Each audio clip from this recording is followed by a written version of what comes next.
Am I live? Am I YouTube? Tell me truly. I love that the chat's like, remember to guard your privacy and abide by our community guidelines. Sure.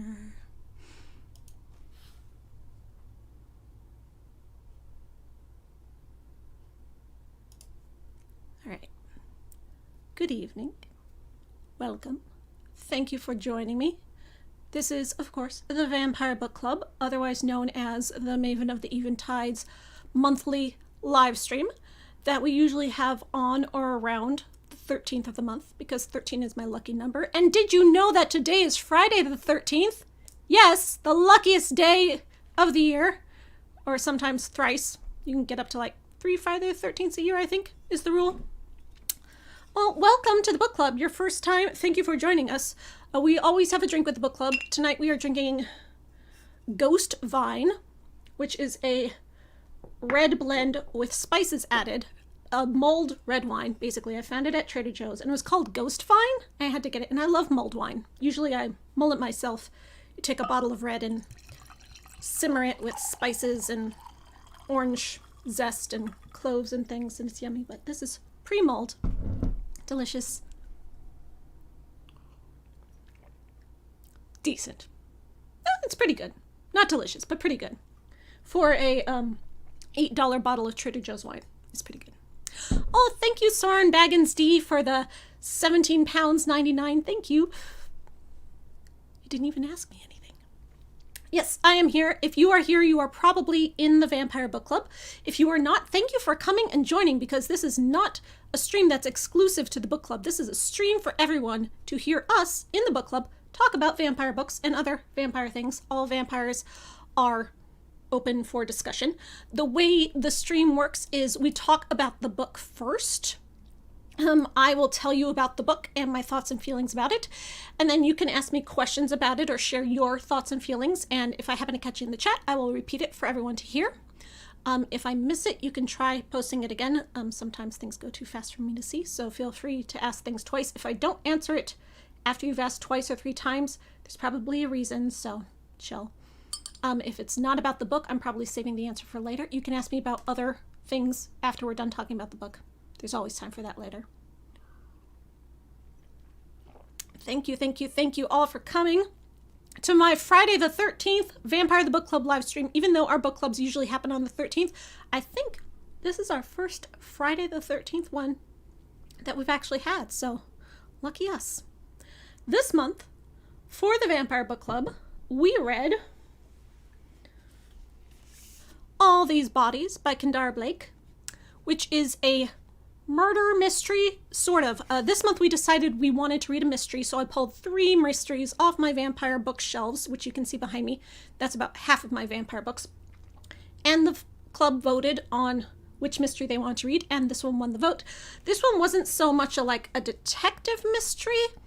This was a true crime pastiche. It is basically a pastiche of Truman Capote's In Cold Blood, mixed with another true crime story of the era.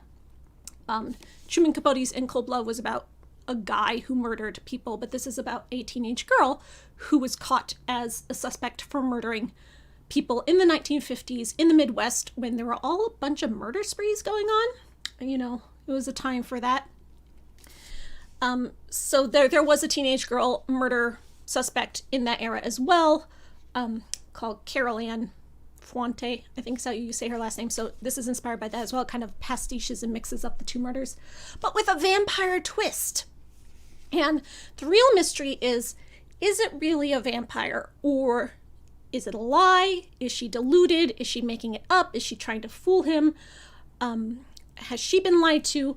Who is the real killer? Because when she's caught, we know there's someone else involved, and that's supposedly the vampire, right? And the whole mystery of it is, are vampires real? Do they exist?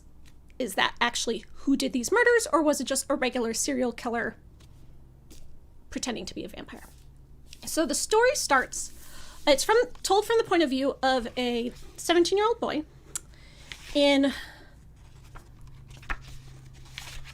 he lives in Minnesota. So here's the map of the murders. So the murders start in Nebraska over here, and then they go like this through Iowa over to Wisconsin, and then go zoop up to Minnesota. So the murders did follow kind of a logical pattern this way, and he talks at the beginning of the book how everyone over here in Minnesota were like, oh good, the killers passed us by, they're not coming to our state, and then all of a sudden, psh, over here an entire family gets murdered, and that's his hometown, so now these murders are come to his hometown.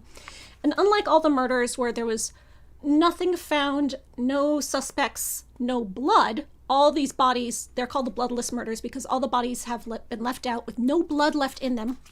They have cuts on their necks, on their inner thighs, on all the good vampire places that vampires like to bite to drink bloods, but they're cuts with a razor, they're not bites.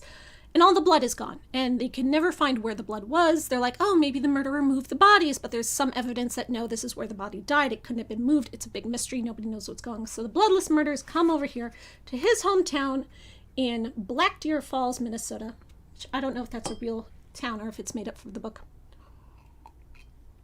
But it's based on a real town. So this particular murder here is a whole family gets murdered, except for the baby. And that's based on the Clutter murders, which was what In Cold Blood was about. The book and several movies based on it. So this teenage boy happens to be the son of the local sheriff. And because it is a very small town, the local sheriff is like the main guy in town. Very small town. He's only got like 1,000 kids in his high school, and it's the only high school in the whole town. His name is Michael, and his dad is the sheriff. So it starts out with he's hanging out with his friend, and his friend is kind of like a white trash kind of guy from a broken family. His name is Percy, but he's his best friend. Michael has never really quite fit in with the other kids at school because he is the son of the sheriff, and that comes with a stigma, but he's also kind of likable, and most people like him. He plays baseball. He's on the sports team. But they get a call from his dad, the sheriff, to his friend's dad saying, come out and bring your dogs. So the dad goes out with the dogs, and he brings the boys with him. And the sheriff's there, and he's like, oh, I didn't want you to bring the kids with you. But he's calling all the men out to this house that's full of dead bodies, saying, bring your dogs, we're going to do a manhunt. We think the killer might still be in the vicinity. This is like middle of the nowhere, Nebraska. No vehicles are not Nebraska, Wisconsin this time. The original murders were in Nebraska. We're going to fan out with our dogs and go hunting through the woods and see if we can track down this killer. Because unlike all the other murders where there was no evidence left, no blood left, no people left alive, this time the baby was left alive. And there's a teenage girl there in the house, stranger, out-of-towner, covered head to toe in blood. And they don't know whether she's another victim, whether it's her blood that's coating her, like Carrie in, Stephen King's Carrie, when the pig blood gets dumped on her, like that. She's just covered in blood. And the only blood on the ground is what's dripped off of her. There's no blood from the victims anywhere around, even though they've been slit open and bled like pigs. No, it's not the first book in a series. It is a standalone book. And when we get to the end, you will see why. So the main character peeks through the curtains and he sees this girl, even though no one's supposed to be looking in. But then all the guys with their dogs all go out in the manhunt. So he and his friend's dad, who's kind of drunk, are going through the woods, over the river, and the dogs start acting really, really creeped out when they get to this creek, and they don't want to go across the creek. And usually the dogs are very much like, ooh, victim, or like, prey, we're going to go for it. They aren't scared dogs, but dogs are spooked. They're rearing up. They don't want to go anywhere near this, and then they break their leashes and they turn around and run. So the boys are like, what's over there? What is it? And they see something big get up and move, big, like person-sized. But they can't see it. It's dark. It's a blur. And they're so scared that they run. So they don't catch it. And all the other men are searching all around in the fields and the farms and stuff, and they don't find anything else either. So they take the girl to the sheriff's station where his dad works. And the sheriff's station consists of his dad, his 2 deputies, and the secretary who works there. And she's this really sexy lady that everyone thinks is the most beautiful woman in town. But she has a tragic backstory because her husband and baby died in a house fire. And then she moved to this town and started her life over. And everyone thinks she's a hussy for daring to go on with her life instead of just laying down and dying of despair after her husband died. Like, how dare she date again, the hussy? So that's the kind of like stigma these people are living with in this society. So the teenage girl is brought there. She gets washed off, and when they wash her off, they realize that none of the blood is hers. There's no cuts on her. It's not coming from anywhere, but she's refusing to talk. They do figure out that her name is Marie Catherine Hale, and because she saw the main character through the window and they like made eye contact, they've got a bond now. They've got a bond. So they're trying to figure out what to do with her and to get her to confess. They can't possibly believe that this teenage girl could be the killer. So they're like, who were you working for? Who were you with? You were an accomplice to the killer, maybe, or we'll threaten you with trying you for that, for you to give him up. And they really want to find who the real... Sorry. My computer's making very loud noises. Shush. I'll show you the map again. It ends up in Minnesota, but it started in Nebraska. And because it's a family of like a local kid who was like all-American football boy at school, and his parents were like not white trash, they were upright middle-class citizens, and they had a 2-year-old baby that's still alive and is now an orphan. This town is like, this is our murder, this is our sorrow, and we deserve answers. So the head like prosecutor guy, the DA from Nebraska, comes over here and he's like, well, the murder started in our state, so we're going to take this girl back to Nebraska and question her there. And everyone in this town is like, no, she's ours. And there's this like rivalry going on between Nebraska guy, who's a real douchebag, he's horrible, and main character's dad, the sheriff up here, who's a really nice guy, he's a good sheriff. So what happens is that the girl Marie says, I'll tell what happened, I'll tell my whole story, but I'll only tell it to 17-year-old Michael. Yeah, that little kid right there. I'm going to tell him my story. And everyone's like, what? You got to tell the police or the lawyers your story. She's like, nope, won't talk to anyone except this other teenager. So everyone thinks like, oh, she thinks she can delude this boy, or she's manipulating him, or she's a pretty girl, so she's going to like use her feminine wiles to seduce him and make him fall in love with her. And it's never really clear why she only wants to tell him. It's just she feels he's the only one who would actually believe her story. Or so she says. A lot of this is so she says. And is she a hussy that's just lying all the time? I personally, after having read the whole book, believe her. And believe her motivations were what she said they were. It is an ambiguous book. You could take it other ways. My read is that she was telling the truth. And it was what the author wanted us to think was the truth.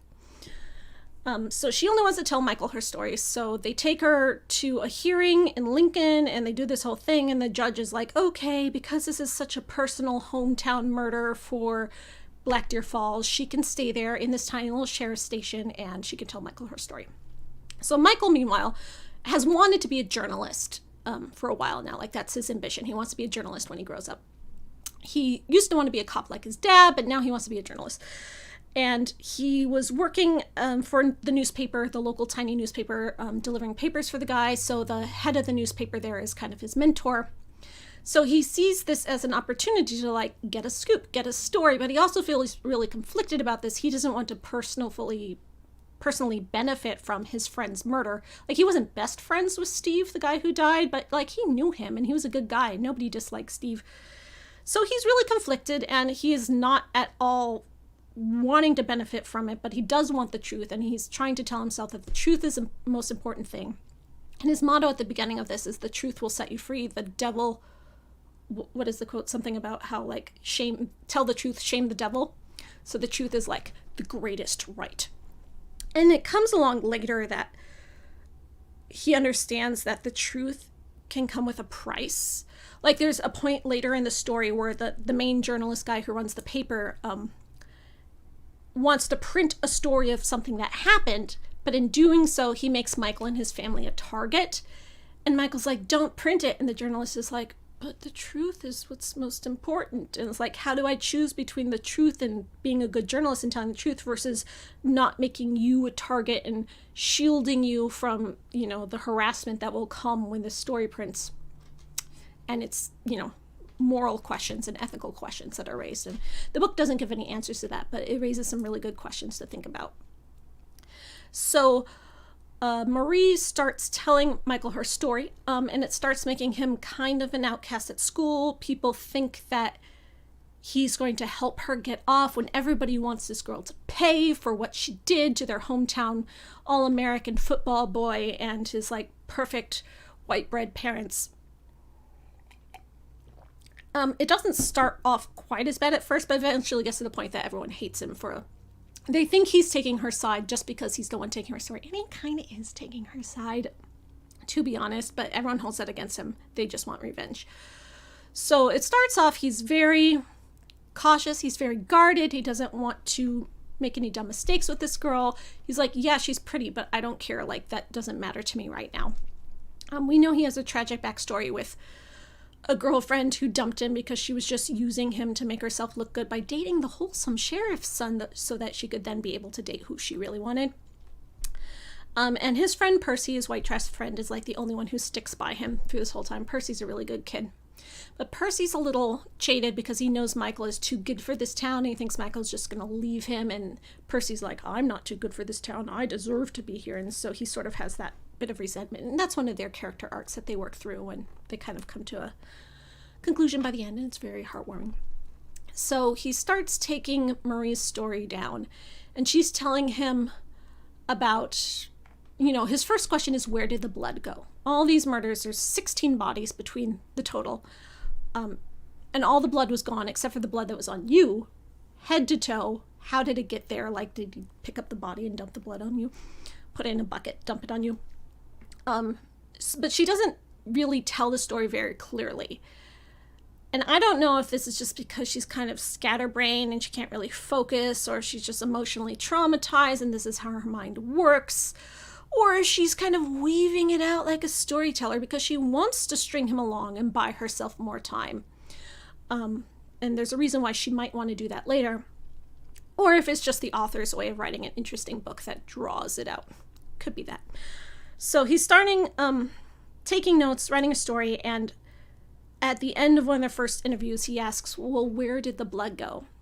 And they've already established that she was with someone, a guy, a man, or a teenager. She doesn't say what he was. She says that the person she was with is, I guess, basically her boyfriend, but she never calls him that. It's just like her partner, who is young and sexy looking to her. She says he looks like a film star, basically the vampire, right? But we don't know his age. We don't know if he was much older than her or if it was like the murders that this was based on, the real life murders where the girl was 14 and the guy was 19. So it was a big age gap, but they were still both basically kids. So could be like that. She's 15, almost 16 in this, so less of an age gap difference. But he asks where the blood goes, and she tells him he drank it. And then interview over. It's like, what? So that kind of blows his mind. And the papers had been calling these the Dracula murders up till now, just glibly being like, oh, all the bodies are drained of blood. They're the Dracula murders. So people are like, well, is she just telling you he drank it because she saw that in the papers and she's playing that up?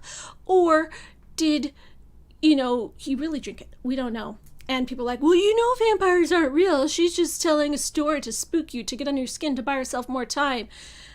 And I'm like, or maybe he just thought he was a vampire. Like, anyone could drink blood. Like, he doesn't have to be a supernatural being to drink blood. I guess the big concern is that there is very much volume of blood and a human person couldn't drink so many liters of blood in a sitting. I don't know. Could have saved it and drank it later. So at this point, I still don't know if he really was a vampire, if he was a person who thought he was a vampire, if he was like a real life vampire. There are real people in the world who think of themselves as vampires because they do drink blood and they have like friends that they drink their blood willingly, and it's a whole community out there. Maybe he's one of those guys. But he was dragging her around the Midwest, murdering people, so he's not cool. So when the douchebag from Nebraska hears about this, he's like, no, this is ridiculous. And he's trying everything he can to get this girl back to Nebraska so he can try her, because in Nebraska, he can try her as an accessory to murder and still get the death penalty for her. And this freaks her out because she's like, I didn't kill anyone. I didn't do it. It was all the other guy. You can't put me to the electric chair for not killing them. He's like, in Nebraska we can, even accessories to murder get the electric chair. And he's coming up for re-election, so he really wants to electrocute this teenage girl so he can get re-elected. He's just an asshole. So they tell Michael and Marie that they have to start tape recording their interviews. And it's funny because this tape recorder is this like huge giant tape recorder with the two big reels, you know, like very old-fashioned 1950s tape recorder. This story takes place from 1958 to the beginning of 1959.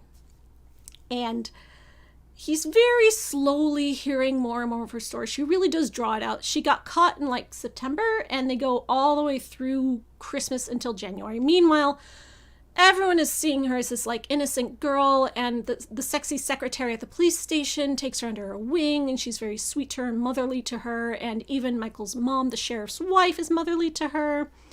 And there's a scene where she has to go in for the hearing, and his mom helps her like clean up a bit, puts her in a pretty sweater and gives her some lipstick so that she can like look nice for her trial. But then all the paparazzi are there, and they take a picture of her with this lipstick, and one of them like says something funny, and it makes her like quirk a smile, and they catch the picture of her in this like bright red lipstick quirking a smile, and they're like, murderess is laughing at us. And that's the picture they put in all the papers, and how they spin the story of her as this like slut, you know, all this misogyny towards her as a teenage girl who deserves to be in prison, deserves a death penalty because she's a hussy, right? She wears red lipstick and she smiles. So it goes over several months of him slowly listening to her story, of her trying to describe who this guy was. She won't give a name because she's like, he only used a fake name with me, so me giving you his name won't mean anything. She says he looked like a film star. He was very attractive and sexy. We also hear her tragic backstory of how her dad ran off when she was young, and her mom remarried the stepdad who was abusive to her. She doesn't say what he did, but even before it's revealed later, it really sounds like he was sexually abusing her. She was like, he was just awful, okay? Don't make me say it. So this abusive stepdad was sexually abusing her. So the backstory we eventually reveal is that this vampire found her and offered her an escape from her abusive rapist stepdad and mother, but the price was that they murdered her mom and the stepdad, and then he took her on the murder spree across the Midwest. So the mom and the stepdad are murdered, and the guy who took her is a nameless vampire. So other clues that he might really be a vampire. The next door neighbor to the house where the family got murdered remembers that she saw the teenage boy bringing the girl into the house, but she tells Michael, I saw him bring them into the house. And he's like, them? There was someone else with her? And she's like, no, maybe there wasn't. And there's another part where he thinks he sees this person in the window looking at them, but then there's no footprints under the window. So it sort of seems like this vampire has the power to make you forget he was there, where he doesn't leave a trace. And one of the other big mysteries is, why did all the victims just lie there and let themselves be bled out to death? Why didn't they struggle? So he seems to have a hypnotic power that will make people just passively sit there and let him do whatever he wants, and makes it so people can't remember his face. You can't describe him after you see him. All you know is he looked like a film star. And even like when the main character's little sister sees him, she says, he looked like a film star. And he's like, that's weird. You're using this weird archaic language. You, my 12-year-old sister, would have said he looked like a movie star. He looked like Prince Charming. You use the same exact words that Marie used and that everyone else used. That's creepy. There's one part where he's driving home from school with his bestie, and there's a burlap sack with a snake in the car with them, and they freak out, and the snake isn't a biting snake, it's like a python, but it makes them almost crash the car, so it was very dangerous. So one of the cops takes the snake home. He happens to be a snake fan. He keeps the snake as a pet. And then a few months later, they find the same snake dead, nailed to his door, bleeding over his door. Very creepy. And everyone's like, oh, it was just a prank, right? It was just a prank. It was boys being boys. But, you know, it's creepy. How did someone go to the cop's house, get the snake, bring it out in broad daylight, nail it to the door without any of the nosy neighbors saying, very weird. This vampire has powers to make people not remember him and not perceive him. There's another point where the boys are going through the woods. They're tracking a deer because in this part of the country, people hunt deer for fun. And they notice these weird symbols carved on the tree. And it was like, that symbol wasn't there 5 minutes ago. Who came and carved a symbol on the tree, like so deeply that the sap is still running? And it's this weird symbol that's like a star flower thing and then an upside down T under it. He's like, is it an upside down T for time to get out of town? Or is it a cross, you know? And then they find the symbols carved over all the trees, and they're following the trail, and there are footsteps in the snow that they're following, but then they get to the end and then they just disappear. He's like, oh no, they doubled back and stepped all into their own footsteps going backwards. And he's like, but no, then we would have seen it. And it's very mysterious and creepy. And there's another point where the local boys are sort of getting really mad at Michael for, you know, fraternizing with this girl and going to her after school every day to hear her sob story. That they stage a thing where they're having like a party, like a kegger out on the lake in the middle of winter, because that's what you do in Wisconsin in the 50s. And then all the boys are like, let's go to the cemetery and see where Steve's buried. And they're all drunk. So they drive out to the cemetery all drunk, and they're going to see Steve's grave. And they're like, oh, good, this will be like cathartic for us and we'll honor him. But no, it was a setup. Really, they're there to beat up Michael and Percy because he's his friend. And so they're really trying to like beat him. They're like throwing beer cans at his head. They're kicking his face. And one of them has a gun and he's like pointing at it. It's like, this is serious. This isn't just boys being boys playing a prank. Like, he really thinks he's about to die. And the only thing that ends up saving him is they realize that Steve's gravestone is marked up with that same symbol with the upside down T for time to get out of town. And like carved deep into the stone. Like, who would have the strength to carve this deep in the stone? It's just like covered with the symbol, and it freaks them out and they all run away.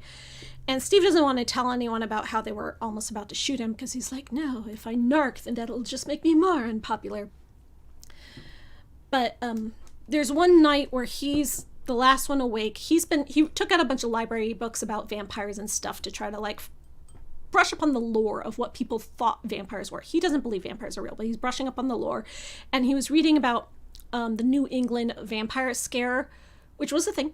In America, they had a vampire scare in oldie times, you know, like around after the witch burning scare or witch hanging scare. Witches were never burned in America, just hung. There's a vampire scare, and Mercy Brown was one of the most famous incidents, where this lady named Mercy Brown died of tuberculosis, and people thought she was coming back from the grave as a vampire, so they dug her up, chopped off her head, put a brick in her mouth, cut out her heart, burned her heart into ashes, and then made her little brother eat the ashes. So of course he got tuberculosis too and died, and it's like, oh, the vampire got him. So it was vampire scare. So he's looking at this Mercy Brown case, reading all these creepy books, and one night he hears someone throwing pebbles at his window. He's like, as if I were a girl who a boy was coming to ask, like, I guess boys don't get pebbles thrown at their windows in the 50s. So he looks out his window and he sees a guy out into the street, and he's like, it's the vampire. I know it's the vampire. So he goes, grabs his baseball bat, goes running downstairs, ready to like go out in the street and bat this guy, but his front door is open and the vampire is there in his house, just standing there. All creepy, but like you can't perceive his face. It's like static to his mind. And so he just starts screaming. His parents wake up, come downstairs, vampire's gone, disappearing. They're like, what were you screaming about? Were you sleepwalking? He was like, no, he was literally here right now. They don't believe him. So he goes back to the jail the next day and he tells Marie about it, and she's like, no, he couldn't come in unless you invited him. You probably were sleepwalking, you probably did dream it. But then later on you find out that his little sister had invited him in previously, because the vampire had come to their door and knocked on it during the day and said, I'm lost, can I use your phone? And the sister let him come in and use the phone, and that's how he was able to come in without being invited. So, more evidence that vampires are real. A lot of creepy, weird stuff, like the whole chase through the woods with the symbols thing felt very Blair Witch to me. It was very effective horror, it was good stuff. And there was a lot of the sheriff, his dad being like a good guy, a good sheriff, and trying to do his job, but also he doesn't believe in vampires and he doesn't want to make people think his son is crazy. So how does he balance that?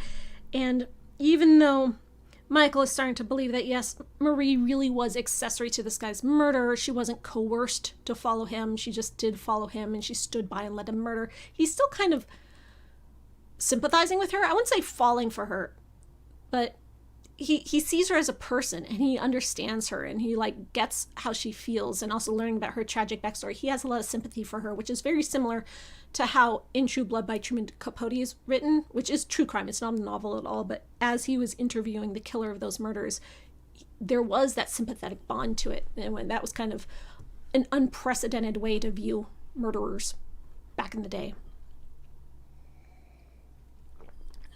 This kind of gets better the longer I drink it.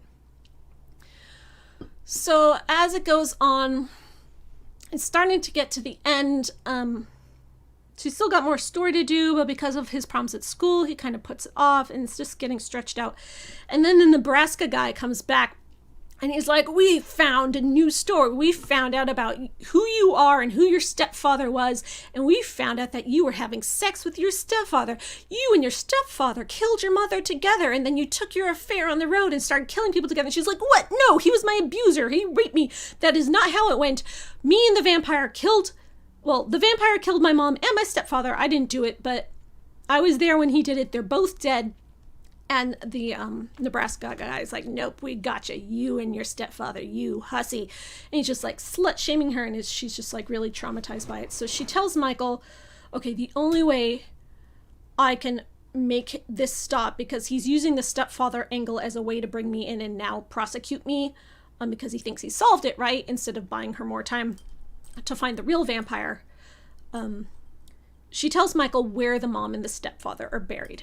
And she's like, okay, if you go take Nebraska guy there with all the FBI agents and find where he's buried, then he'll know that his theory is wrong. They'll start over. Because they do want to catch the vampire. She's kind of like, you'll never catch him. It's impossible. He's just like toying with you. He's fucking with you. He's just here to watch me suffer because I wouldn't do his vampire shit, and now he wants to watch me die. And the implication is that the vampire wants to see her get executed for the crime, because then she would rise again as a vampire. And she's like, that's just what he wants. So she doesn't want to die because she doesn't want to rise again as a vampire. She does not want the death penalty. She doesn't care that she's in prison, but she doesn't want the death penalty. Oh, thank you, Lindsay P, for the $9.99. Cheers. So they go on a road trip to go find where the bodies are buried. And this is where it like really starts amping up in the tension and the excitement of the book. Like this is it's not the climax, but it's getting a lot more interesting. Not the beginning part wasn't interesting, but it was a very different tone. It was more slow and philosophical and feelingsy and coming of agey, but this is where it gets kind of action movie-ish. So she will only tell Michael where the bodies are buried like a step at a time. They have to call her and get more directions, so that's why they have to take Michael with them, which is, I guess, the author's way of explaining why this narrator was there at the time when they wouldn't have taken a 17-year-old boy on a trip like this. Sorry, I keep touching my face. My hair is itching. See, I cut my hair, so I had this like sexy like face thing, and now my hair is always itching my face. Beauty is pain. They go on the road trip to Nebraska to find where the bodies are hidden of her mom and her stepdad, and they eventually find them in this abandoned house that's kind of out in the middle of nowhere. And it turns out this house wasn't the stepdad's and the mom's. This house belonged to an old lady about 5 years ago, and then she sold it to someone else. That person used a fake name. It's a Shakespeare reference. And it was in that person's name, and the house is full of stuff that this person collected. It turns out this person was the vampire, so this is like the vampire's collections. He collects tiny spoons. You know, vampires have hobbies. And so they go down to the basement where the bodies are buried, and they pull up the floorboards to dig them up, and the mom is down there, but the stepdad is not. But also down there is the previous owner of the house. So even though she sold the house to the vampire, he still killed her and buried her under the floorboards anyway. So she's been down there 5 years. Mom's only been down there a few months. So when Marie finds this out, she's like freaking out. She's like, no, I'm not lying. I'm telling the truth. And Nebraska guy is like, she led us on a wild goose chase. We know it's really the stepdad now. So what Michael figures is that the vampire knew they were going to go there. So he got there first. He dug up the stepdad and took him away so that Nebraska guy would think this, because he does want Marie to get the death penalty. And the reason Michael knows this is the case is because the whole house is covered in dust, except the first two rooms the floors are like scrub clean, no dust. So if the vampire came in and dragged this body out through the dust, it would have left a trail, right? So he cleaned the floors to cover his trail so that you can realize that he took the body out. So, yeah, the vampire used the wrong idea to his advantage. And he was like, oh, great, they think the stepdad did it? I'll get rid of the stepdad's body, and then they'll really think he did it. So that's what happens. So they eventually extradite Marie to Nebraska. because the mom was also dead in Nebraska. So now the Nebraska douchebag is like, we have all reason to try her in our state. And the other states are like, fine, I guess. And the sheriff in Black Deer Falls doesn't want to do it, and Michael doesn't want to do it. But all of Black Deer Falls is kind of just like, get her out of here. We're sick of it. This has made our town like a magnet for paparazzi for months now. Like, yay, we're famous, but we're over it. And they just kind of want to go back to their lives. So she gets taken back to Nebraska for her trial. But just before she's like about to leave for real, like she goes there, she gets told she's going to do that. Then she comes back for a while before she goes there for realsies. Michael is like, he's like, I can't let this happen. They're going to execute her. And she didn't even do any murders, just because there's this weird loophole law in Nebraska. I can't let this happen. So because his dad is the sheriff, he has the keys to the jail. So he like packs a bag and sneaks out at night, and he's going to go break her out of jail and take her on the road. But when he gets there, the sexy secretary is there like hugging her because they've bonded. She's like, no, don't do this, Michael. You're ruining your life. Don't do this. And he's like, are you really going to just stop me? And she's like, no, I guess not. So he's like all ready to go on the run. Bonnie and Clyde. Break her out of jail. But then she's like, no, don't, Michael. I'm not going to go with you. I'm going to go on trial. It's going to get done. And then she's like, but since you're here, let me tell you the last part of my story. So the last part of her story turns out that, so one of the mysterious questions was, why did some of the victims just lie there and let themselves get bled out? And a couple of the victims ran. So when he was like, well, why did they all lie there? Why did none of them run? Well, some of them ran. So it turns out the vampire was drinking these people, showing her that he was drinking these people, going from town to town, killing people and drinking their blood. And then he got to the point where he wanted her to kill her first victims and drink their blood as a process of her becoming a vampire. And the first time he tried it with this young couple, she was too horrified and she couldn't do it. So they had the chance to run, and because he was so mad about it, he tortured them to death while she watched, and that was her punishment for not drinking their blood and completing her vampire journey. He made her watch them get tortured by having to watch each other die, like the boyfriend had to watch the girlfriend die. It was very sad. So then they go, I don't know why my camera is doing that. I'm sorry. So then they end up going to, make up your mind, camera. Stay in one spot. Is it my hand? Is that what's doing it? Should I gesticulate less? Black Deer Falls, where they kill Steve's family. And she tells the story of how when they got there, they were walking there, and Steve was driving home, and he saw them, and he's like, oh, hey, let me give you a ride to my house, and then you can use my telephone. And he took them inside. But even though he took them both inside, the vampire was invisible to the neighbor. She just did not perceive him. They get inside, and Steve's mom is super nice. She's like, let me bake you a pie while you use my phone to call for help. And the vampire's just chatting with the dad, and the baby's being all cute, and Steve is being all amiable. And then the family just like starts acting like robots. They just move where the vampire tells them. He's like, come in here. They come in there. He's like, sit down. They sit down. He's like, smile and let me drink your blood. Okay. And he just has complete hypnotic control over them. So he tells Marie, do it this time. This is your turn. You're going to kill them and drink their blood. So she does. She takes the razor and she kills the dad and she drinks his blood. It's hard for her. She kind of messes it up, but he helps her. And then she kills the mom and drinks her blood, part of it, and he finishes it off. And then he's like, okay, now kill Steve. And she's like, no, I can't. He's just such a hometown hero, football player guy. I can't do it. And the baby, that's too sad. And he's like, well, it would be sadder if we left the baby alive with no family, so we should kill her too. She's like, no, I can't do it. And she's so disgusted with herself. Meanwhile, Michael's like, oh my God, you actually did kill 2 people. You told me you didn't kill any of them. And so what she does is she forces herself to throw up the blood she drank, which is how she gets drenched head to toe. I guess when she throws up, it like magically goes like this. I don't know. Vampire magic. Somehow throwing it up makes it cover her from head to toe. So the vampire is pissed. He kills Steve, but doesn't kill the baby. And then he runs away and leaves her there. And she's too scared to move. The baby's crying on the floor, but she doesn't want to touch the baby because she's covered with blood and she doesn't want to make it worse. So she just kind of stands there covered with blood until the nosy neighbor notices something's wrong with the house, calls the police, they come, then that's where everything started. So now that Michael knows that she was actually murdered 2 people, even though it was under extreme pressure and that she was guilty of that, he still feels for her. He still cares about her. He's not like, oh, now that I know you're a murderer, all my feelings turned off. No, he lies down with her in her jail cell and holds her while she sleeps, and they cuddle for the first and last time. And then in the morning, she gets taken away to get put on trial.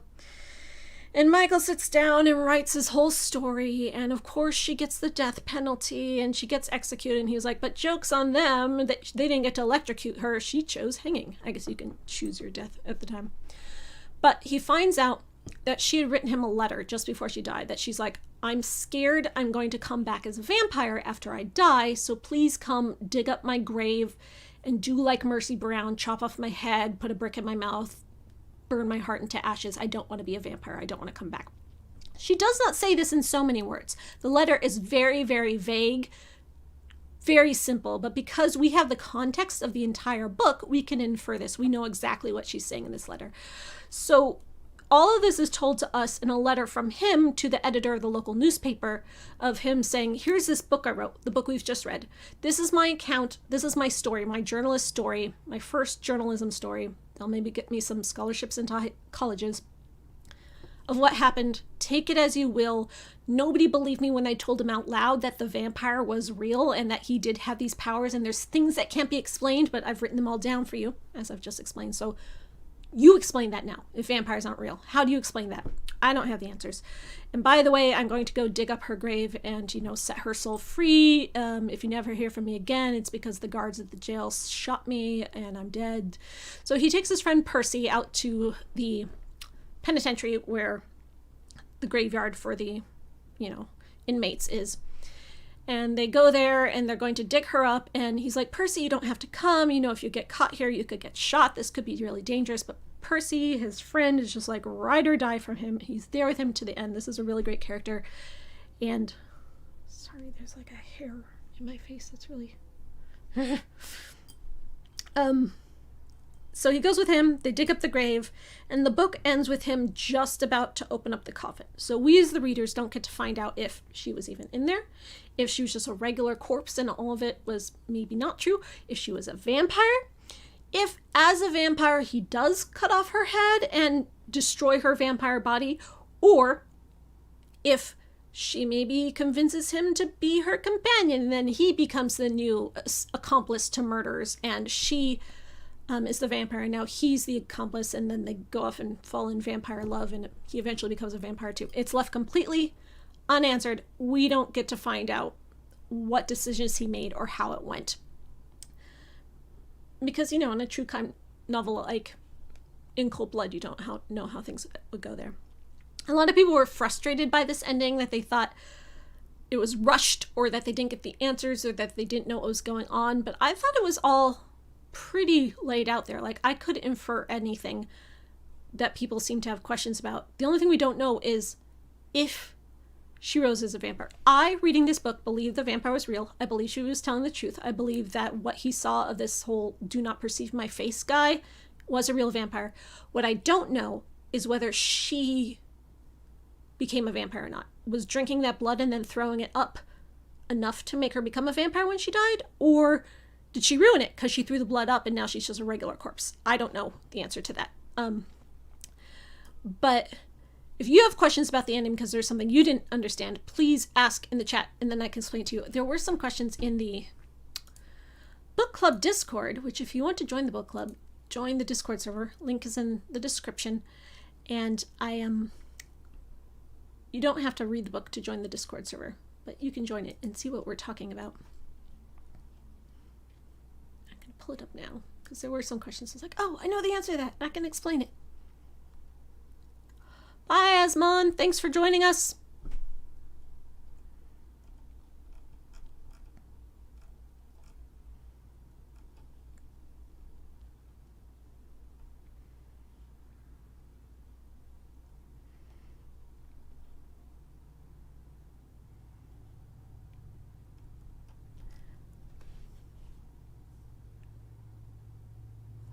What are vampires a metaphor in this novel? That's always the question.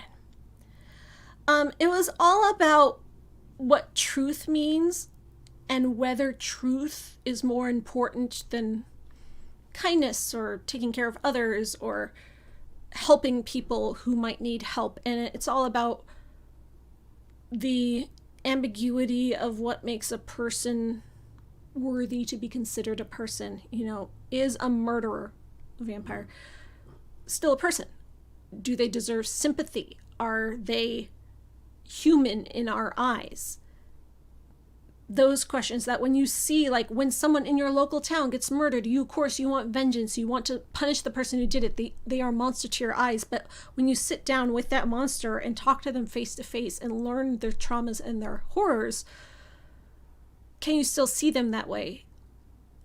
You know, it's kind of the big debate of like a sympathetic villain, and you have kind of the antis out there in fandoms and movies and stuff. It's like, oh, if you find a villain human or sympathetic, then you're siding with the villain and you think everything he did was right. It's like, no, I just understand why he did it. That doesn't mean I think it was right. Just because I understand why and I like character analysis, understand this character and sympathize with him and find him sympathetic, doesn't mean I think his murders were okay. There's a lot of people that think that's what you think.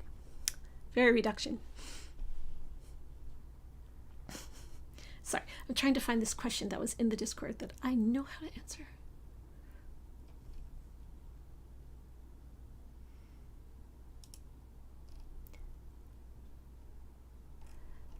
If you have questions, ask them now, and I will answer them then.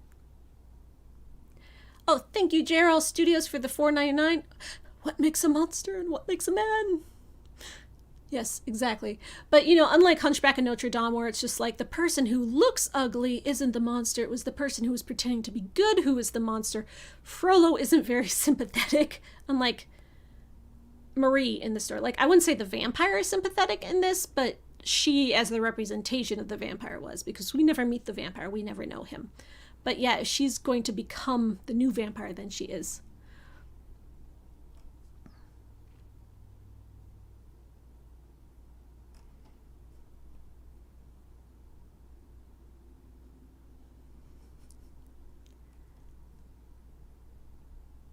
Some people in the book club were comparing it to Fargo, Vampire Fargo. I thought that was apt. There was a lot of snow in this book. Most of it took place in the winter in the snow. Very ambient, very wintry. Good for a winter read for us.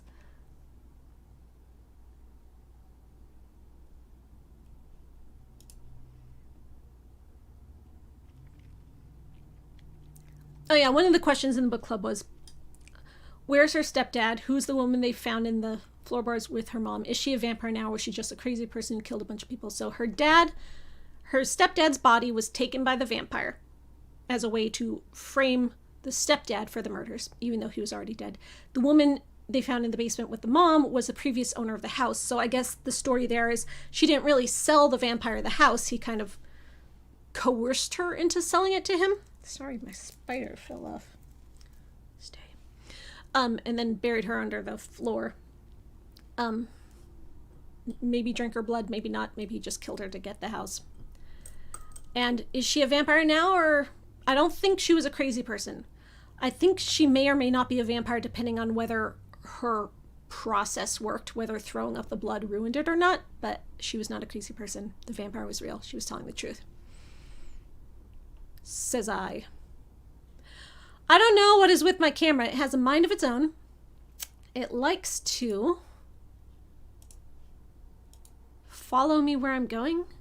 Yeah, hey, this is a good angle. Let's stay over here, camera, please. I gesticulate a lot, so it thinks my hands are people and it follows them. I'm sorry.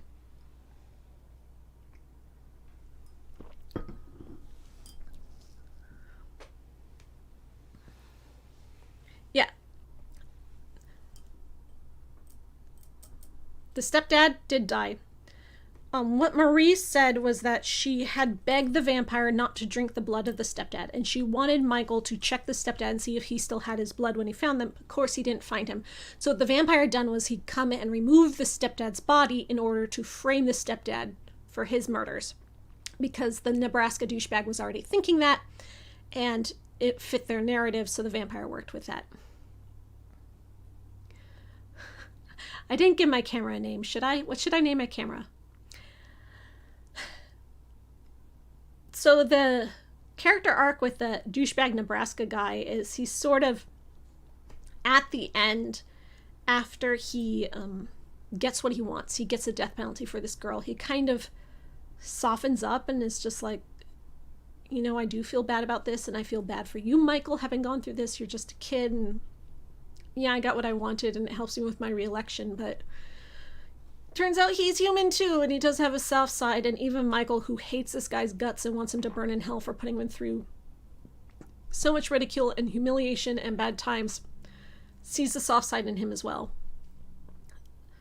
So the vampire is a metaphor for the opposite of the darkness in everybody. So like, even if you have a completely dark person, there is some light in there. I won't say good, but I will say some light. Like, people are nuanced, people have layers, and people are people. People are humans. No matter how evil a person is, they're still human. They're still one of us. Like, you can't unperson murderers. You can't see them as monsters, as different from yourself. They are just like you, except for the choices they made.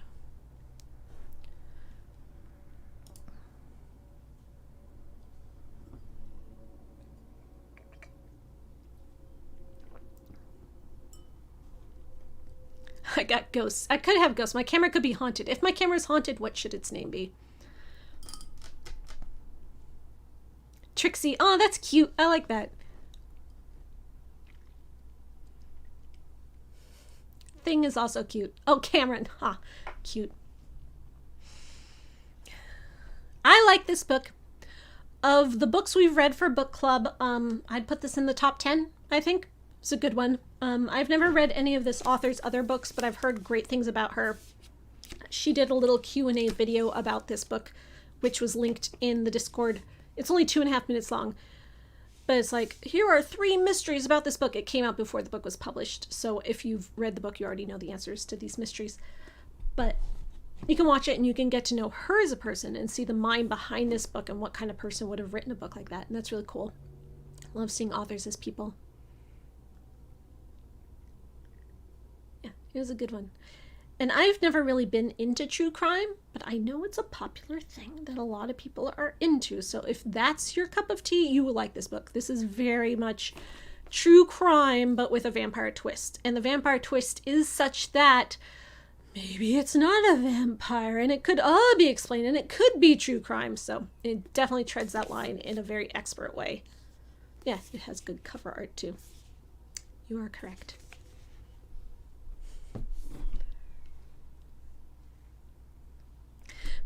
Better than my favorite things? Oh, I don't know. Maybe a little bit. You know, it's a high bar right there. No matter how many books we read for this book club, my favorite things will always be the last. Any other thoughts, feelings, questions, ideas you want to share about this book? Put it in the chat and I will repeat it for everyone to hear. I'm going to give it a minute so you have time to type and time for the delay to load.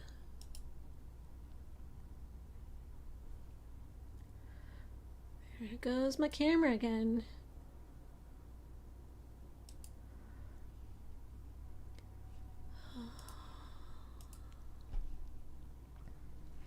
I think a big part of the novel is about who controls the narrative, how facts can be twisted to serve anyone's agenda, so have an ending where you have to decide what happens makes sense. Oh my god, Squeakiness, you are brilliant. That is absolutely brilliant. That is 100% correct. This is a really deep book. It has some good stuff. Like the part with her picture where she has a red lipstick and she happened to smile for half a second. They use that to twist the narrative, who she was as a person. Oh, she's a hussy. She's a temptress. She's a Lolita who tempted her stepfather. Meanwhile, he was the one abusing her. And all the different points of views people had, even of Michael. Hometown good boy sheriff's son, they started seeing him as a villain because he was the one interviewing her, way before he ever even started sympathizing with her. You should write a paper on that, Squeakiness. That's delicious. What am I drinking? I explained it earlier, but if you missed it, it is Ghost Vine, which of course I had to buy a wine called Ghost Vine. It is a red blend wine with spices added, so it's basically mulled wine, but pre-mulled in the bottle, so it's kind of Christmassy. It's got those good Christmas spices mulled in. It's pretty delicious.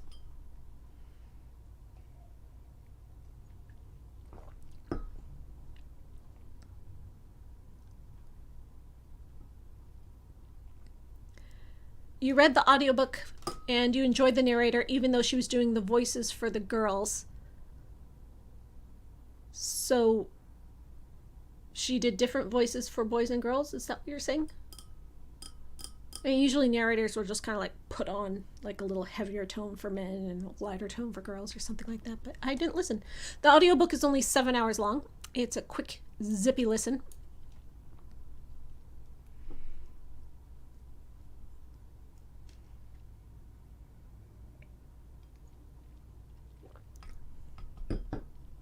What are you reading next? You ask, what are we reading next? So, I finally... Oh, it's a man narrator and he does voices for the girls. Gotcha. I guess that makes sense because it is Michael narrating the book. You know, this teenage boy narrating, so it would be from his voice anyway.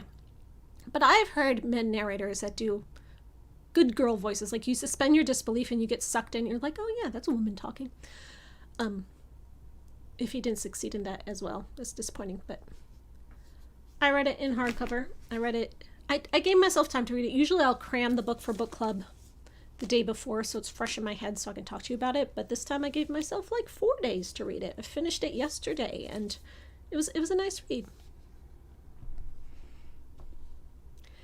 I find it compelling and sadly realistic of the misogyny inherent in reporting and crime, thinking of various trials where if the woman was not 100% angel, public opinion eviscerated them. Absolutely. That is 100% what happened here. And in the original true crime story that this was based on, Carol Ann was only 14. She didn't do any of the murders, but because she was the hussy that ran off with the 19-year-old bad boy, she got painted as this like slut. And she was convicted just as much as Marie was, but she didn't get the death penalty. That's the main difference here, is she got life in prison, I think. She didn't get executed. And when Marie got executed, too, in this book, it was a big deal because it was unprecedented to execute a teenage girl. Even though it was legal, it hadn't been done before. So even the guy was doing it to get reelected and stuff. When he finally did it, everyone came out and was like, but no, she's so innocent. So the narrative flipped again. Like, she went from being the hussy to now she's the poor, sweet, innocent girl getting executed. Like, the same people that were ridiculing her and calling her, you know, the slut who seduced her stepfather and went on a murder spree. Now that she's getting executed, she's this sweet angel baby that she shouldn't be. And just people's perspectives just flip-flopping all over the place. Sheds a lot of light on that.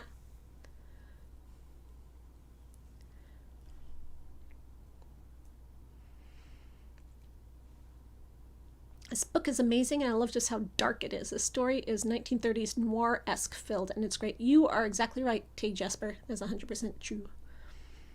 So, next time, I finally caught up on listing all of my books in the Vampire Library. I was making a list every time I would make a video about my Vampire Library, which I've made 21 of them by now.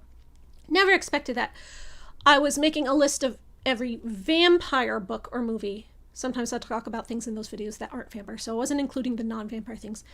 On an Amazon Marketplace shop list, just because it's a handy tool, like if it helps someone shop, good for them, but that's not really why I do it there. I just do it so you have like an easy link to click.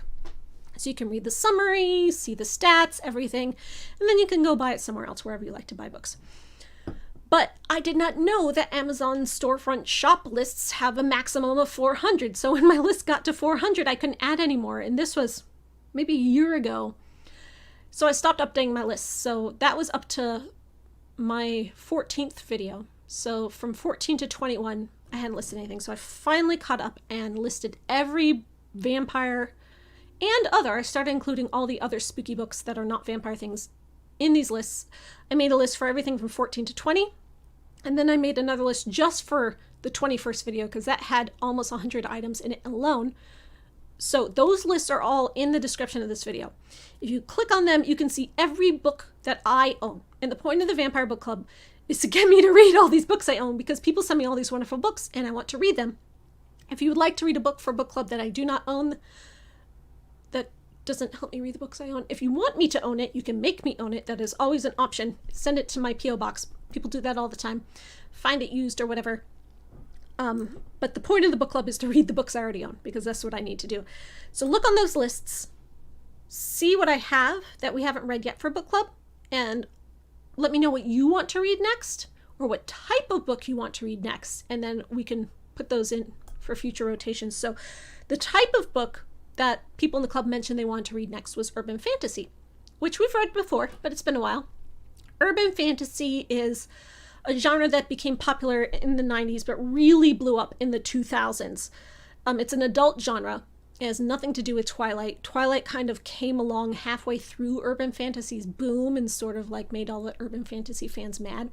But urban fantasy is usually a detective of some kind, either a real detective or someone who ends up being detective, solving some kind of mystery in a world where vampires and other things live alongside humans, either with humans being aware of it or not. The vampires may live secretly among humans, or humans may be aware that vampires have come out. Like True Blood, for instance, is urban fantasy.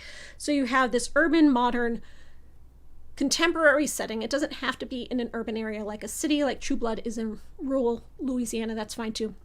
But vampires exist in society with the humans somehow, and the main character somehow has a problem to solve.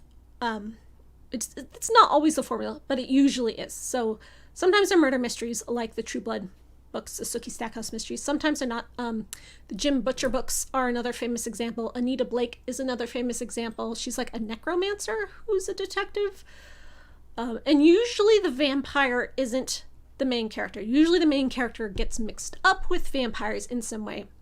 Sometimes the main character is not human in a different way, but usually it's kind of like a normal person getting thrust into the world as supernatural, or someone who's maybe part of the supernatural world but doesn't quite fit in, is different somehow.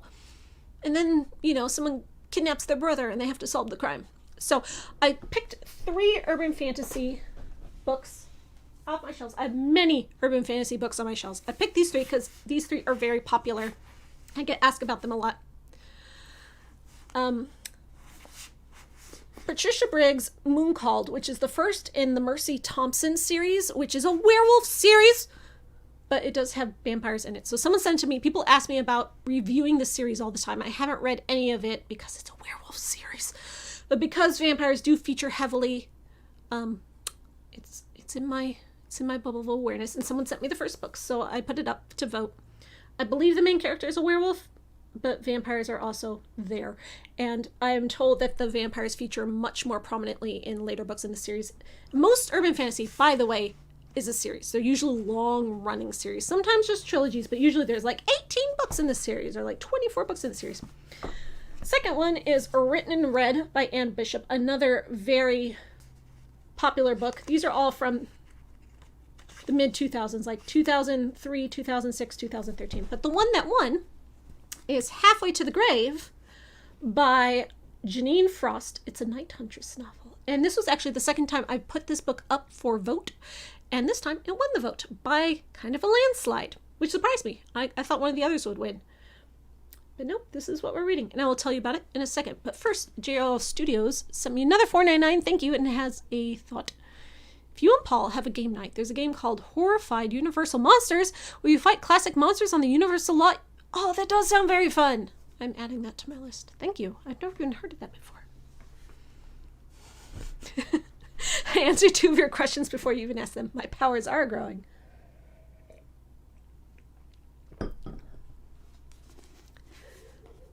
So, Halfway to the Grave. I have 2 urban fantasy books called Halfway to the Grave. Do not get them confused. When you look up this one, it is the one by Janine Frost. The other one is by someone else. I'll tell you about it later if you're curious.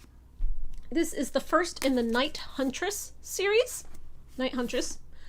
And from what I can tell, I do have some more books in this series. You can see, I guess this is the Night Huntress. She has something against pants. She's not very into pants, from what I can tell. But those thigh-high boots, yes, very sexy. This came out in, I want to say 2006? No, 2007. So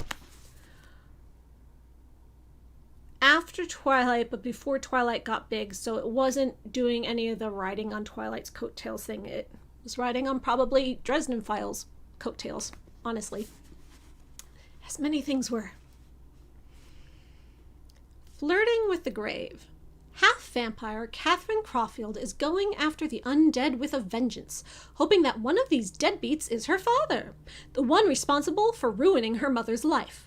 Then she's captured by Bones, a vampire bounty hunter, and is forced into an unholy partnership. In exchange for finding her father, Kat agrees to train with the sexy Night Stalker until her battle reflexes are as sharp as his fangs. So wait, is Bones also a vampire?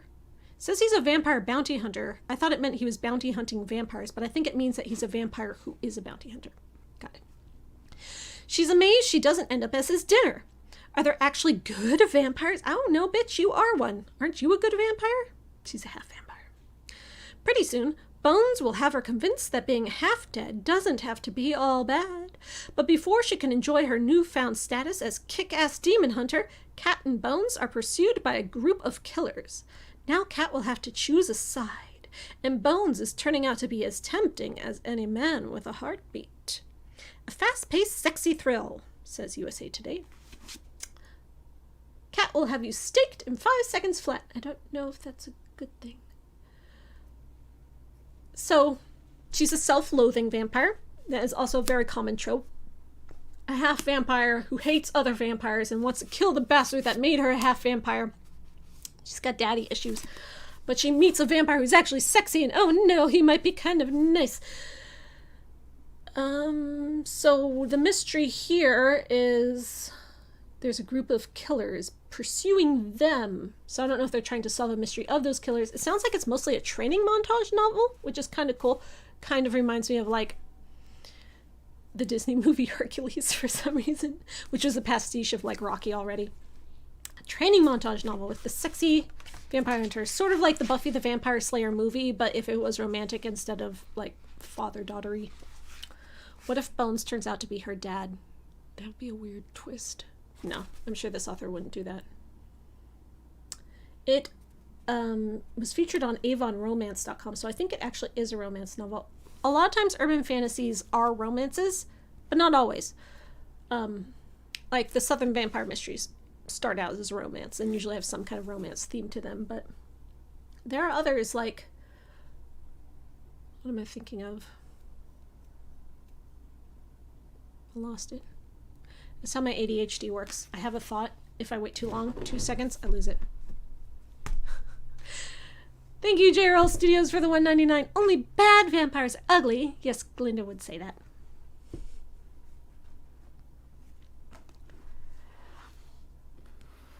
You heard Jim Butcher used to introduce himself at writing events by asking if folks like Buffy the Vampire Slayer. Not sure why, but that detail just plain tickles me.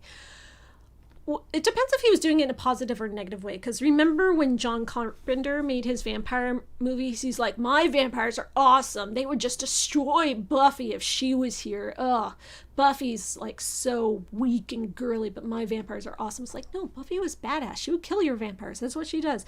So was Jim Butcher being misogynistic against Buffy, or he was just like, hey, Buffy's cool? I know nothing about the man. How that question is answered would give me an opinion.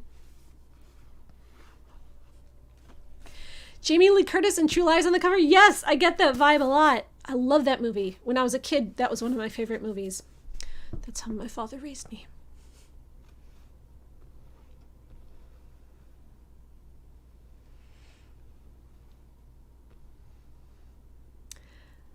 Did the Dresden Files show that was great and sadly got canceled after only 1 season get to the vampires? I know they're not much at the beginning of the book series. Did the TV series actually get to them? She does sound like a lady version of Blade. You are 100% accurate. That's what I was getting. Except she wears much fewer clothes. Blade is like, he knows where to cover the parts with the armor. Like, he's doing a lot of kung fu and like flips and stuff. He's got to be very like agile, yet he's covered. She doesn't seem to get that. Like, I maybe in this book, she didn't know that yet, and then she has her training montage, and then she knows it. But according to her lack of pants in the other books, I'm thinking maybe not. I do love that this cover, it has these very mossy kind of bayou looking or like gothic moor looking trees. So if there's a gothic element to this, which urban fantasy doesn't always have, I would be very pleased. A lot of times urban fantasy is very tied to a location, like the Skinwalker series was very New Orleans. I don't know if this is very location specific because it doesn't mention where it is. I bet you it is. They always are. But we'd have to read it to find out.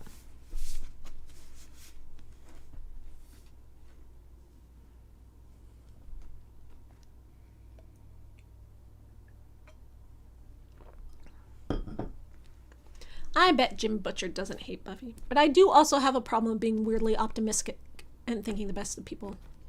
That is one of my problems.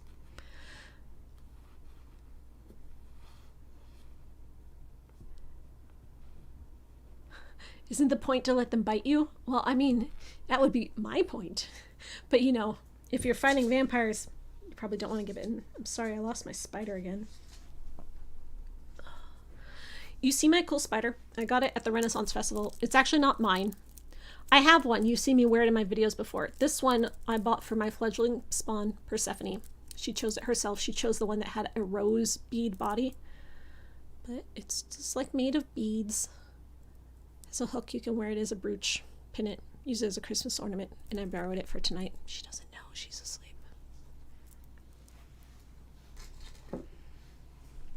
What vampire media would I recommend for the upcoming Chinese New Year? Well, let's see. You're the rabbit. Bunnicula! There we go. Perfect answer.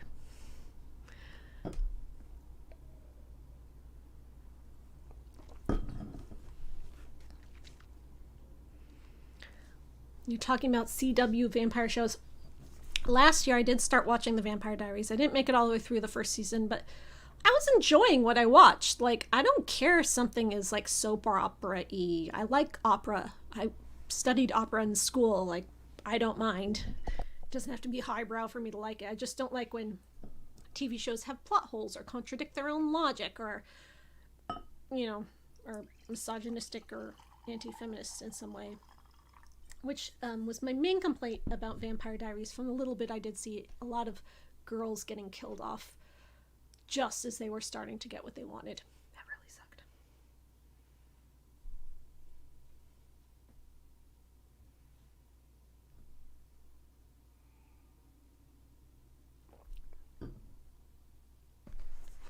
I have not read Light at the End.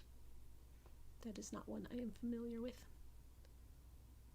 Oh, Vampire Diaries gets racist too. Great!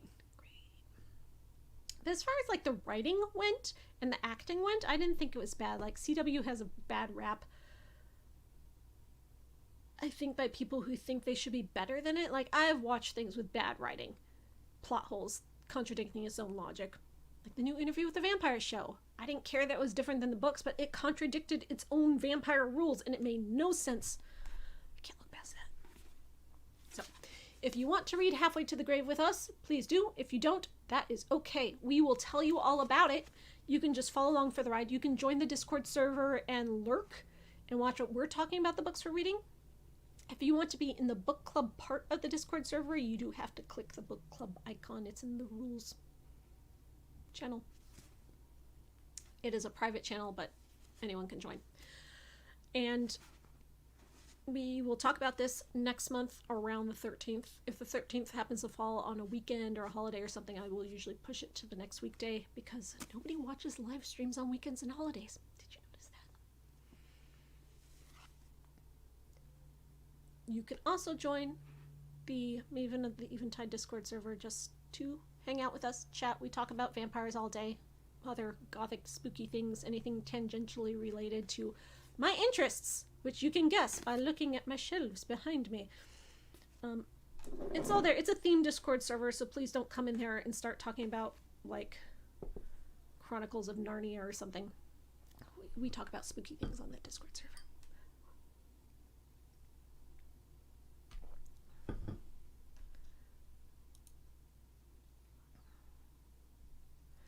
No, Vampire Diaries doesn't have Lafayette bitch slapping a homophobic customer. That is True Blood. Vampire Diaries is about teenagers. True Blood is about adults.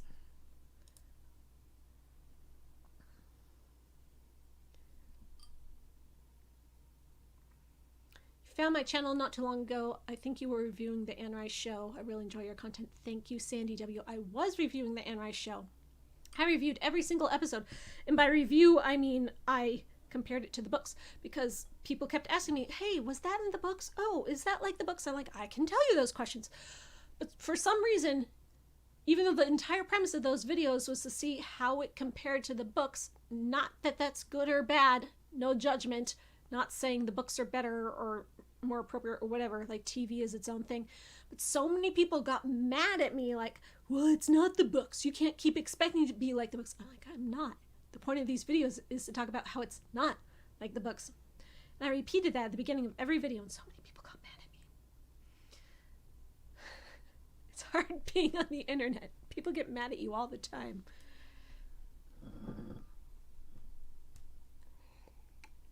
The interview shows fandom is very, very toxic and so full of antis. Oh my god. I am in the interview with the vampire book fandom. Heavily in that fandom. It's one of the only fandoms I actually participate in. And the show fandom is like an entirely different animal over here. Very, very different fandoms. A lot of the new things that I got into the fandoms have been very toxic and scary. Like when Lore Olympus was just blowing up, I tried joining the fandom, joining the Facebook groups, like the people in the fandom were just scary, mean people, racist, misogynist, slut shamers. Like, it was really bad. So I Homer Simpson backed into the bushes. I do not participate in those fandoms anymore. If something is too popular, it is not fun. Interview with the Vampire Chronicles fandom of just the books, before there was more than the books, was like the tiniest little fandom. We all know each other. Every single one of us in the Vampire Chronicles books fandom know each other. And I said something in one of my videos about how my friends in that hardcore fandom didn't like the TV show. And a lot of people commented on that video like, well, I'm a fan of the books and I liked it. You can't speak for all. I was like, honey, you're a fan of the books. You're not in the fandom. If you were in the fandom, I would know your AO3 name. I would have read the smut you wrote on Tumblr. Like, you were not in the fandom. There's a difference. It's a community, and people in the community know each other. There's maybe like 400 people in this fandom, and yes, I know all of them. Not personally, but like I recognize their names. I've seen them around. You cannot win on the internet. You absolutely cannot.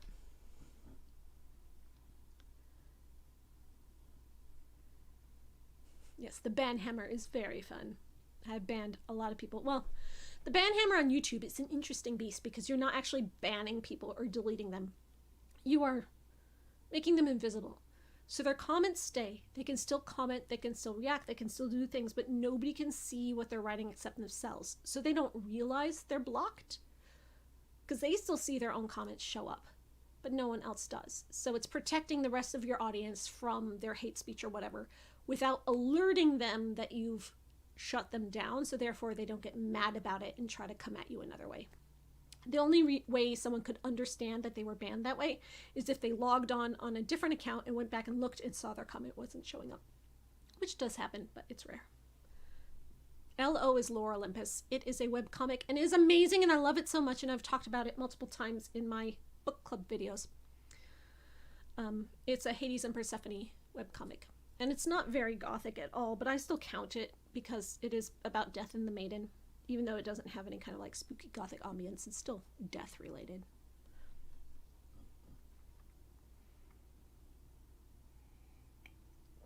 You read Interview because of my reviews and can see why things were interpreted for the show the way they were.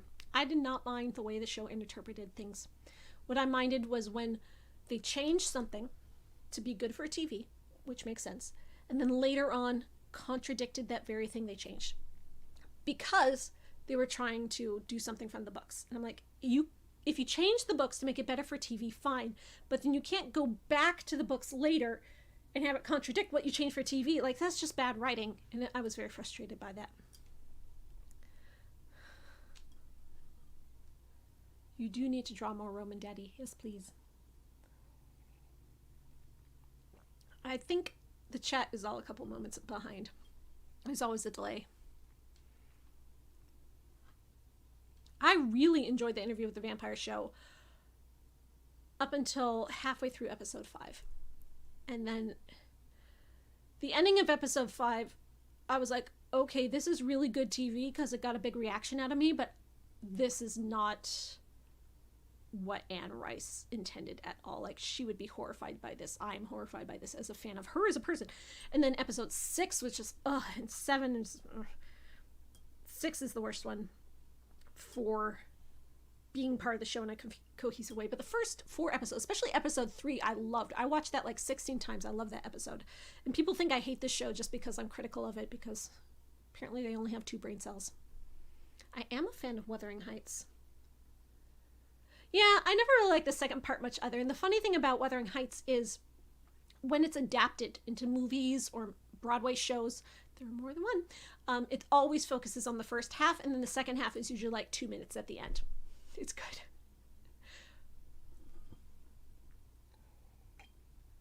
Character assassination, exactly. Do I think they can mend it in season 2? No. A lot of people are thinking that season 2 of Interview with the Vampire is going to be Lestat coming along and being like, well, that never happened. Here's the truth of what happened. And it's like all the grotesque, horrible, insulting stuff they showed us in episode or season 1 is just like, nope, never happened. We were just torturing the audience with like misogyny and domestic violence and abuse for funsies. It never happened. I don't think they'll actually do that. And if they did, that would be really shitty. Because the books don't actually do that. Like when Lestat comes along and tells his side of the story afterwards, he doesn't say that what Louis said didn't happen. He's just like, here's me and here's where I was coming from. And yes, I did those things. This is why. Like, he never says they're lies. Like, the only thing that's a lie is the ending of Interview with the Vampire. Like, one scene at the end. That's it. But everyone in the TV show fan was like, no, unreliable narrator is going to be proven it wasn't that. They're going to re-show the same exact scene and they're going to show that it was totally different. No, that's not going to happen. Those scenes happened.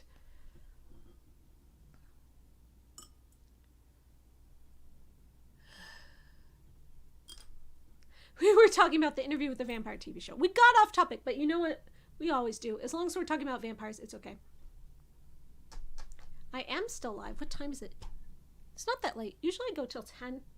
It's not even 10 yet. Sometimes I go past 10 if we have enough to talk about. I love talking to you. I just stop when we get to the point where like, no one's posting in the chat and I have nothing to say. As long as you're active, I will stay active. I got plenty of wine to drink.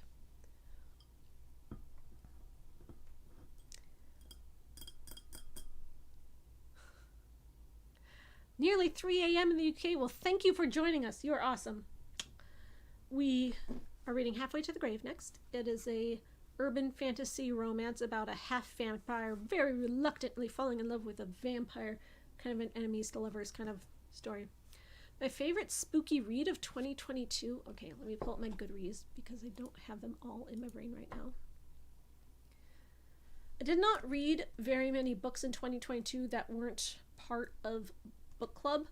I have 2 book clubs I'm a part of. This one for you and my in real life book club, which is sci-fi, fantasy, mystery, horror based. So we don't read vampires usually, but vampires are an option. As long as it's something speculative, we read that. So I've read at least 24 books because I read one for each book club every month. And then a few beyond that. My goal this year is to read more than just my book club books. My books, okay. Sandy W., thanks for joining us. So, books I read in 2021. Moth Diaries, Carpet Merchant, Classified Dossier, Reformed Vampire Support Group, Slay, Westmount, Thunder City, Project Hail Mary. That wasn't spooky, but that was probably my favorite read. Chocolate Tape, Vampire Masquerade, Winter's Teeth, Haiku the Vampire, Wolf and the Woodsman, Yours Cruelly, Elvira, Ring Shout, Nothing But Blackened Teeth, Glass Houses, Passion of Cleopatra, Midnight Library, Lost Girls, Reread of the Mummy, Dracula's Child, Reread of the Vampire Armand, Light from Uncommon Stars. Okay. My favorite out of those books, of the spooky ones, I would say the spookiest book I read was Nothing But Blackened Teeth by Cassandra Cobb, but I wouldn't call that my favorite. I had issues with it, but it was very, very spooky. And it's very short, too. But my favorite of the books we read My favorite of the books I read last year was definitely Project Hail Mary by Andy Weir, but it's not spooky. It's eerie at some points, but it's mostly just fun. Favorite spooky book?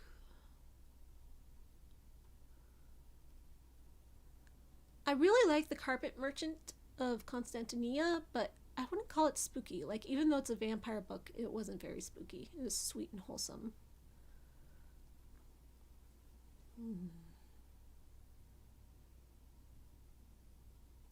Which of these was my favorite? Like, I really liked Elvira's memoir, but that wasn't spooky either. I guess I'm gonna have to go with Slay, which was a short story anthology edited by Nicole Givens Kurtz, and it had a couple dozen vampire stories in it, and I really loved a lot of them. Some of them were duds, but I loved a lot of them. Slay, Stories of the Vampire Noir. Here, let me put a link in the chat because I can do that now.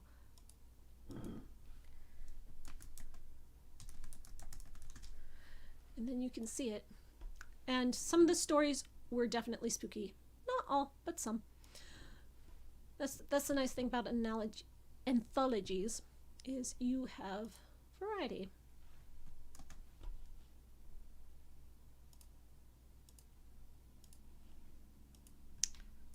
There you go.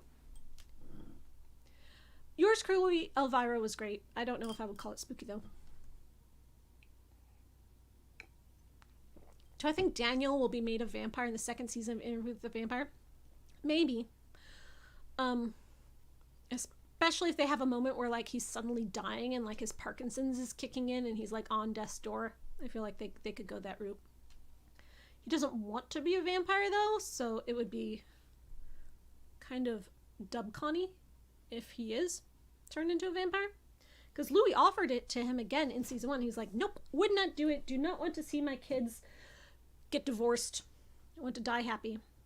So it'd have to be forced. I know that Roland Jones wants Eric Bogosian to stay in the series. I think because they named the series Interview with the Vampire, my theory is that after they finish the original book, they're going to have Daniel interview other vampires. He's going to interview Lestat, and that's how we're going to get the vampire Lestat story. So instead of Lestat writing his own book and that being his tell-all, he will be interviewed.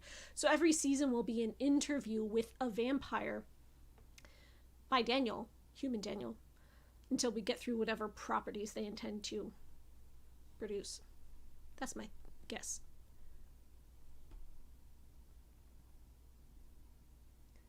Who died from cancer?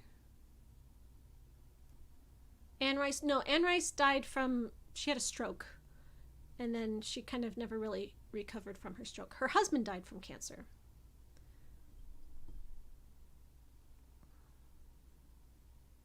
Daniel interviewing Akasha. That would be fun. I mean, Akasha does have a backstory. In the book, it's told by Maharet. Like, the entire book of Queen of the Damned is people sitting around listening to Maharet tell the story of Akasha's backstory. So it is kind of another interview with the vampire. Like, a lot of books in that series is someone sitting down and listening to someone else tell their life story. Vampires are getting interviewed constantly. Often it's Lestat being the interviewer. Like in TVL, he hears Armand's life story, he hears Marius's life story. Like, big chunks of that book are Lestat being the interviewer to other vampires. So, could be.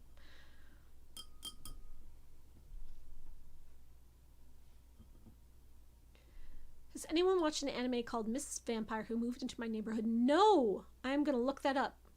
Sounds interesting.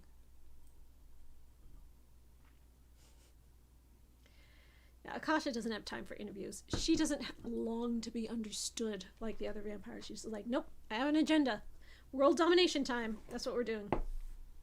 But considering the TV show has changed many characters' characterizations, they might change that about her too.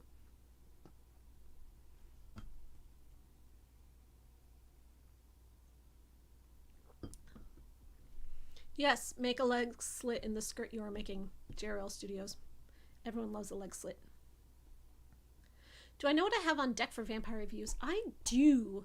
I have a few requests that have been sitting there for a while. Thank you to my requesters for being so patient while I'm mired in Anne Rice land. Like, my brain has been fried. They purchased these requests Because on my Patreon, if you pay like a certain amount, I'll review the thing you want me to review. You can just choose a thing and I'll review it. And they bought these requests. They paid money for them. So these are what's coming up. I will tell you what they are. We're Sinding Nacht, which is We Are the Night, a German film. That's coming up next. I've already watched it. Working on it now. Tale of the Body Thief by Anne Rice, which was purchased as a request 2 years ago and I still haven't done yet, mainly because it's so important to me and so deep and like so meaningful that I really want to do it right, and my brain has to be like working for that, and things were hard a couple of years ago, but they're better now. Perfect Creature, the movie, that's coming up. Cold Blood, a book that was sent to me. I think it's an indie book. It's a small press book. So I have that.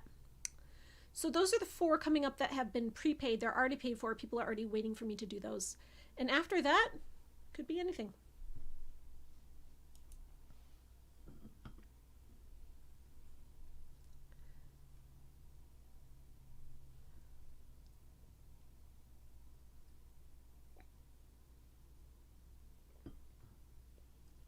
I remember the day that Anne Rice's husband died. I was in college and I was coming to, I think I was a sophomore. It was my second or third year, and I was coming to class. I was taking an opera history class, and I come to my class, and my opera history teacher is like, "Do you know that Anne Rice died?" Like, she was worried about me. I was like, "Anne Rice died?" She's like, "Yeah, she died today." And I was like, so freaking out. Then I Google it. It's like, no, Stan Rice died. Her husband died. And I felt bad for being relieved. And that was what, 15 years ago that she lived beyond him? I guess Body Thief is my favorite too. Oh, really cute lesbian vampire anime. I definitely want to watch that. Thank you for the recommendation. I'll watch that soon. Someone in Discord also recommended an anime called The Vampire Dies So Soon or something. So I'm going to be watching that too because it sounds hilarious. My goal this year is to read all the books for a 2-book club, so 24, plus 11 more. I'll do 35. 11 more books. Now I've already started that. I read Anyway the Wind Blows, which is the 3rd book in the Simon Snow trilogy. That was my first book of the year. If you have not read the Simon Snow trilogy, they are wonderful vampire books. The 2nd book is the most vampire-y. The 2nd book actually has vampires being the central plot, but one of the main 2 characters is a vampire, so they're all vampire-y by default. We aren't going to read them for Vampire Book Club because I've already read them, but you should all read them on your own. It's probably one of my top recommended vampire books for people to read. Oh, you want to see Christy on the stream? Aw, thank you. I'll ask her. I don't know if she's read any new vampire books lately. Maybe next time we read a book, I'll ask if she wants to read along with me, and then we can do a stream together. She is wonderful. How do I like the vampire cosmetics I bought? They're good. The powders are really smooth, good strong pigment. I only bought the eyeshadows. I haven't tried their lipsticks or other things yet, but I love the eyeshadows. They're great. Vampire Cosmetics, vampire with a Y, cosmetics, just Google it, you'll find it. I got it when it was buy one, get one free, so look for sales because they're kind of expensive, but if you get them on sale, then you can save a lot of money. Yes, The Vampire Dies in No Time, that's the one.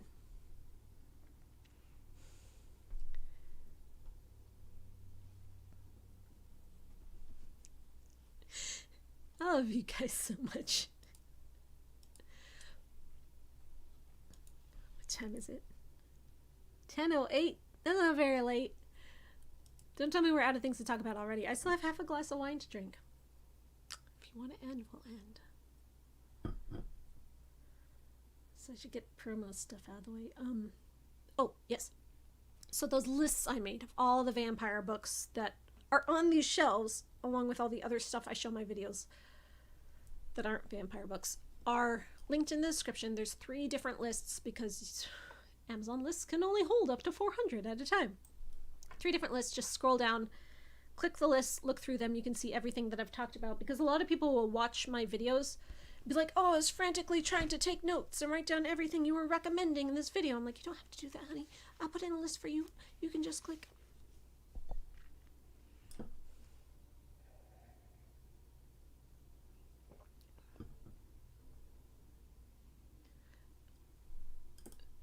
Who made a wine that Nella and I tried 300 years ago? You're thinking of Vampire Vineyards. Yes, Vampire Vineyards did make a wine that Nella and I made videos about. Actually, Vampire Vineyards, Lindsay was in that video too. And then Nella and I made a video with the Cuvée Lestat wine. There was just the 2 of us. Do I think Anne Rice's son Chris will ever carry on with the Vampire Chronicles? Maybe. Like, 10% chance, maybe. I would say no. I don't think so. But then again, anything's possible with Chris. Like, sometimes he'll just surprise you. I would say no. But maybe. Sorry to go way back, but was the book good? I didn't have time to read it because of all the books I got for Christmas. I didn't catch the start of the stream because I was at my first gig of the year. Oh, congratulations on your first gig of the year. Yes, the book was good. I happened to mention that it's probably in my top 10 of vampire books we've read for Vampire Book Club. Definitely recommend. It's short, quick read. I wouldn't say it's an easy read because it's really dark and deep and meaningful.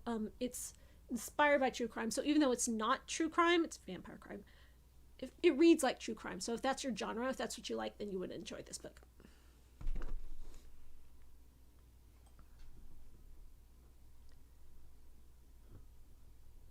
I'm sure Christy would come on too if she had time to read the book. She's a very busy lady. And I don't know that she would be interested in reading this book. But if I get a book that she is interested in, I would definitely invite her to join us. She is wonderful.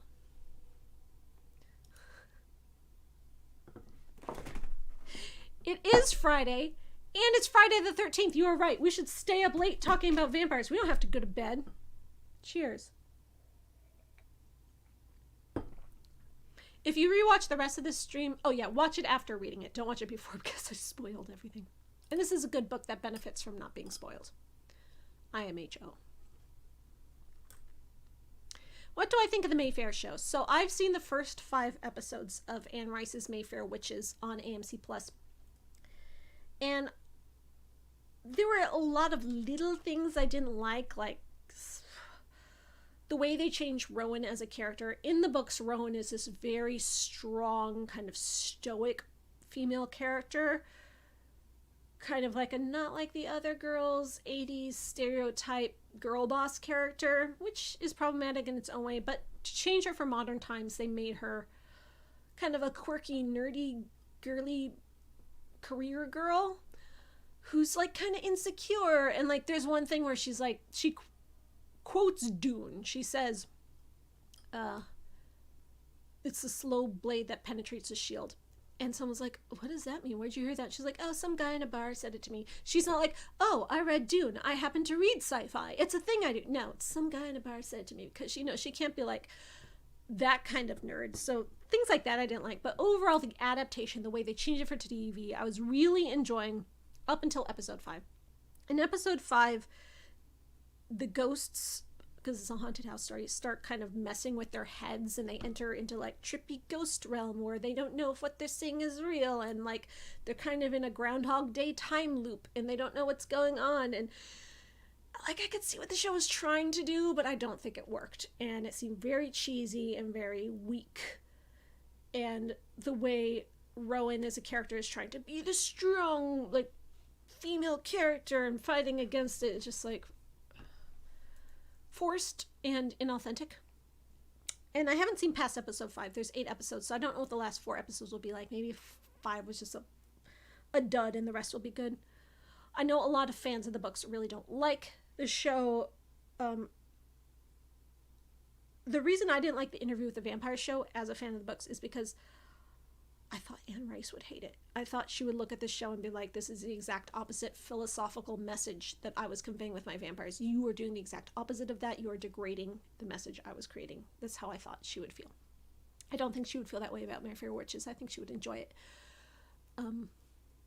seems like it's much low stakes that way. Even though it is changed a lot. Like, a lot is changed, but not philosophically, which is what matters the most, I think.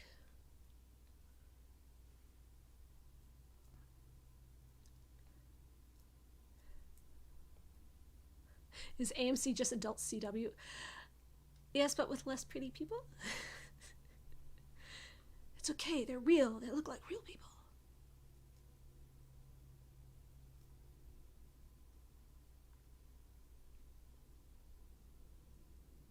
She's not like the other girls. I mean, Rowan in the books is kind of an ice queen in a way that some people would say is, you know, some people would degrade that misogynistically, but it's kind of empowering for her to embrace it. But it's not a popular trope with audiences nowadays. Of course they couldn't go that route. They had to make her warm and feeling and loving. But she doesn't put up with no shit. So even though she's really vulnerable and like naive and gullible sometimes, she's also like too strong and she's not going to stand for that. And it's just not a very solid feeling character. And I know the actor playing Rowan hadn't read the books before she acted. She did read the book eventually, but while she was acting the character, she hadn't read the book. She just went off the script, so that's what the script told her.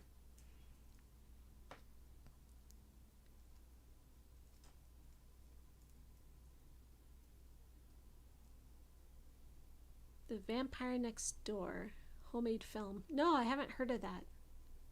If you want to share a link, go for it. Drop it in the chat. Do I feel like Mayfair might go the way of Interview, losing focus the further in it got? I don't know about losing focus. Like, the focus seems okay. Because I feel like it's a much smaller focus. The problem with Interview is supposed to have a small focus. Interview with the Vampire is a small, intimate story. But they made it so much bigger. They made it about the culture they were living in, the society they were living in, because a part of it was Louis's journey as a black man in a racist environment, and they had to deal with all that, and they did deal with all that for the first 3 episodes, and then they dropped it. And I commented on that, and I said it was notable that how much their story focused on racial issues for the first 3, and then they just disappeared after 4. And people criticize me for saying that because they're like, oh, so he has to be a victim of racism all the time just for it to be realistic. And I'm like, no, it's fine. It's like, I don't want to see racism either. We don't need to see that on screen. But the fact that they focused so hard on that for the first 3 episodes and then it just disappeared, and then it was just like subtle background racism for the rest, was a tone shift. And there was a big shift in the show that made the show, it felt like kind of a jolt. Like the show is not a cohesive show because it shifts like that. I don't know whether I would have liked it with less or would have liked it with more. You know, it's a hard choice. I think that show did not have a script supervisor. I think the different writers who are writing each episode did not really get to see the previous episode that they were writing. Like, episode 4 did not get to see the script for episode 3, maybe just saw an outline. So things they wrote in episode 4 contradicted episode 3.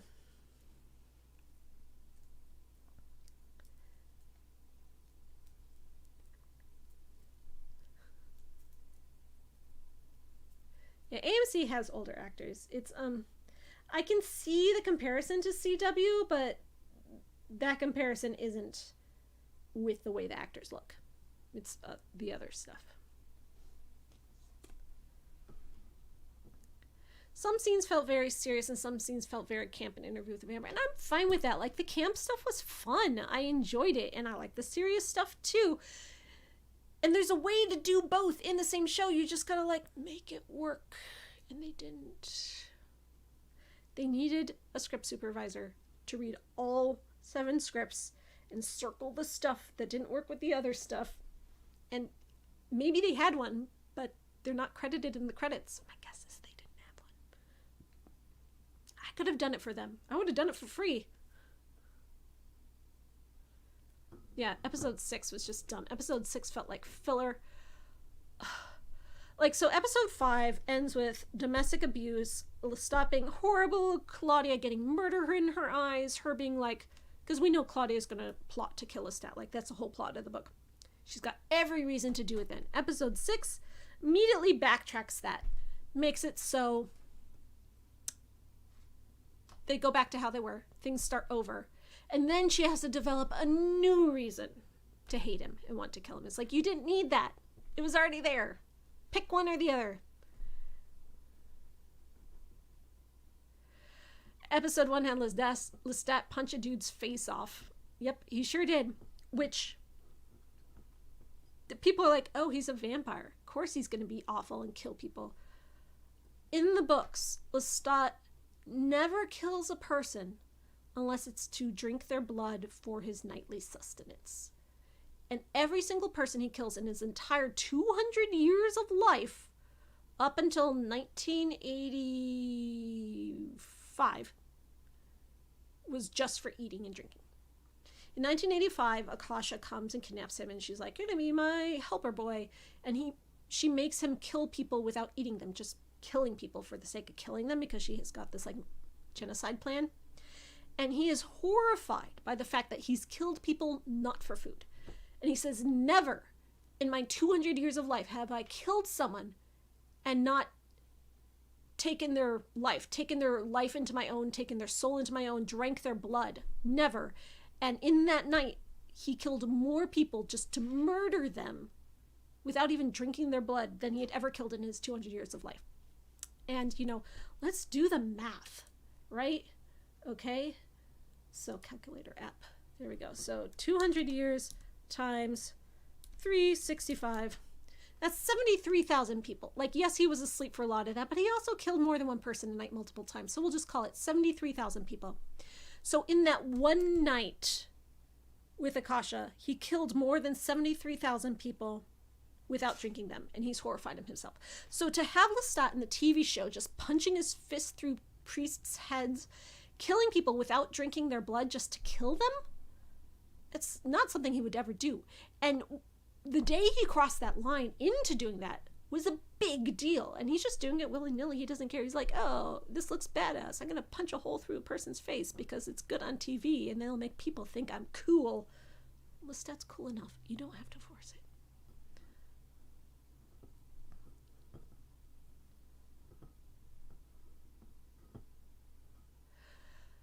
Let the Right One In series, despite having nothing to do with the book, is secretly one of the most overlooked vampire shows in the last few years. Really? Interesting. I watched the first episode, and we talked about that here on Vampire Book Club live stream a couple months ago. We reread Let the Right One In book, and then watched the first episode of the TV show and compared them.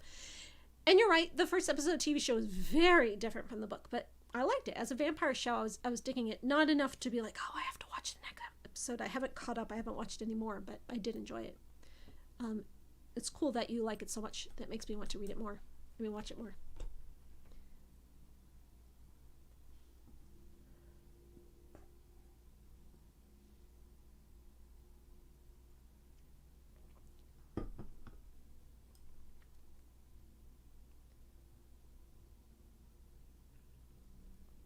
The decision felt very boomer, the punching. You know what the decision felt to make Lestat badass and punching people's faces off?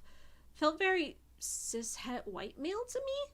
Like, this book was written by a genderqueer female, like she didn't identify as female, Catholic person, Anne Rice.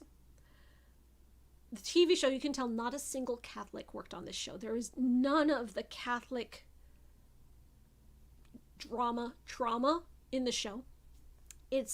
And none of the queer nuance in the show, like the gender queer nuance. Like, yes, there's a gay relationship, but it's a very manly man gay relationship. Like, that gender ambiguity, that non-binariness doesn't come through. And the femininity doesn't come through. Like, Lestat punching a dude's face off is very macho, very like white man macho. This is how we show that this character is cool and scary. Lestat's plenty cool and scary in the books without having to do that. It's just these cishet waspy men making the show can't conceive of that without showing like action bro nonsense. Like, you take a universe created by a genderqueer Catholic person, grew up poor, underprivileged, in abusive household, and give it to super privileged cishet wasp Hollywood guys. They're not gonna get it. They just aren't.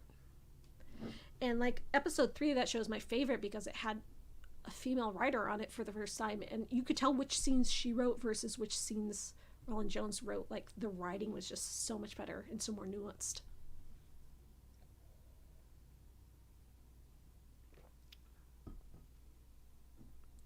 There was a 2008 show of Let the Right One In.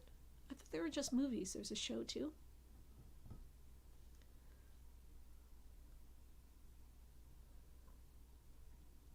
You were underwhelmed by the first episode, but decided to keep with it. You were halfway through, you were hooked. Good to know. I will give it another chance. Not that I wasn't going to, but I wasn't in a rush to.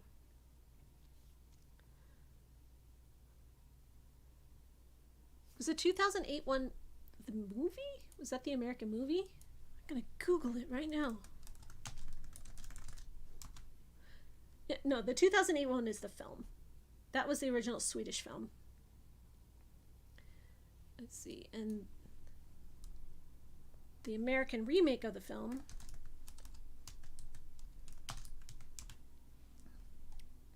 was 2010. So when we were talking about Let the Right One In, and I mentioned how I didn't like the American remake, and then it was a shot-for-shot remake of the 2008 Swedish film, people got mad at me. Like, no, it wasn't a remake of the film. It was a new version of the book. No, it literally used the same script. It used the script, the shooting script from the 2008 film in the 2010 American film. It used the same shooting script. Not that it was a bad shooting script. It just did. It wasn't a new interpretation of the book. Like, a new interpretation of the book would have included all the characters that the first movie cut out. Like, there's a bunch of stuff it would have done differently. And I say shot for shot glibly. Like, yes, obviously there were different shots, but so similar. Use the same shooting script. I do not like the American film, and people were like, no, she wasn't a cis girl in the American film. It was ambiguous. No, it wasn't. She was a cis girl.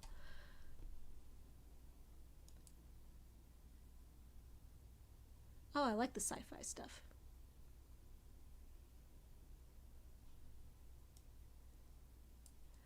Without the context of Lestat's story, the scene of the priest death made no sense. But like Lestat's story, you mean about his history of going to the monastery and wanting to like be a monk in the monastery because they were actually nice to him, unlike his abusive family that wasn't nice to him?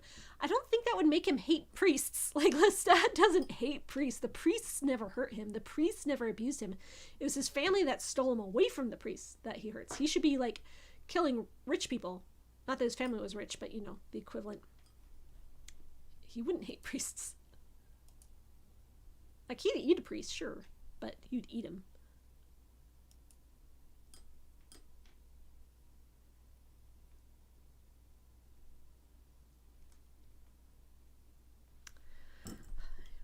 We keep bouncing back and forth between Lestat and Let the Right One In and everything else.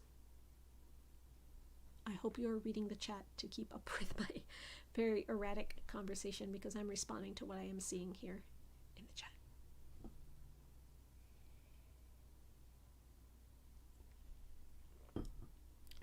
You guys are great. Thank you so much for being here with me. We have fun, don't we? What time is it?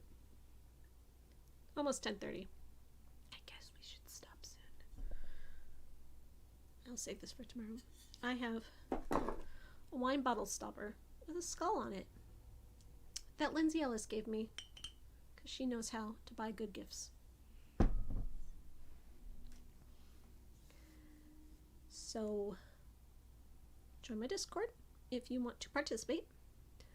The Discord has almost 1,000 people in it, but I would say probably like 30 people actually talk. Where are the rest of you? Why don't you talk to me? We could talk about anything we want. There are many channels. It won't get overwhelming. You can talk to me. I added a new channel recently. It's like Ask Me Anything, that I actually have alerts turned on for. So if you put in there, I prefer you ask me things that you're actually interested about, like something I said that you want to ask me to explain further on, not just random things. Yeah, lots of channels. Join book club. There's also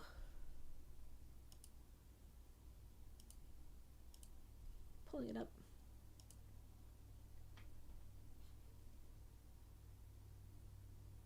There's a gaming channel And my Discord keeps trying to get gaming off the ground. It hasn't really happened yet, but if you want to come and join a game, like play Vampire the Masquerade with the people in my Discord, that's a thing that we keep meaning to do. That if we had like a good group together, we could actually get going. We would all enjoy that. Subscribe to my YouTube channel. That always helps. Leave comments on this video. Even if you've been playing in the chat, leaving comments on the video helps me a lot. If you have more questions for me, leave comments there. I will answer them. I always read all the comments. I usually don't respond unless you actually ask me a question that I know the answer to, but then I usually do. Join my Patreon. The Patreon, I charge for every main channel video I put out, which is usually 2 a month. But these live streams and these videos are what the money from those end up going to support. So the Patreon is actually what's supporting the Discord and the book club and all of that. So if you're like, oh, I want to support the book club, I want to chip in, you could do that by joining the Patreon, even though it's not directly. It is directly, like it's all connected. The link for that is in the description too. All the links are in the description. If you want me to read a certain vampire book or put a certain vampire book up for the book club that you don't see on one of my 3 lists, you can send it to my P.O. Box. People do that all the time. A lot of people are like getting rid of old books and they're like, hey, I found these old books that I was going to throw out, but do you want them? Yes, I do. I want all your old vampire books. If you're not sure if it's something I already have, look at the lists and you will see if it's one I already have, because everything is on a list now and I'm finally up to date, which I'm very proud of.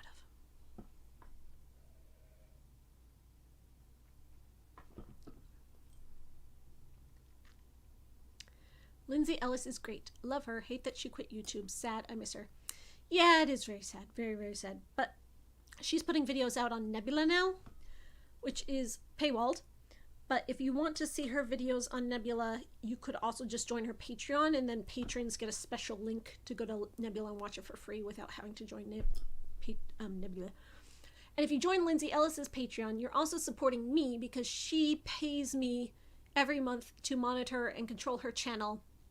And I read all her comments for her and banhammer everyone who's being mean to her. I also screen all her emails and read every message that comes through to her, along with a bunch of other stuff. So if you leave a comment on one of Lindsay's videos, she won't see it, but I will. And sometimes I'll respond if it's important. But if you join Nebula to watch Lindsay Ellis, you are also supporting me in a way, because she pays all my healthcare for me, my partner, and my 2 children. Thank you, Lindsay.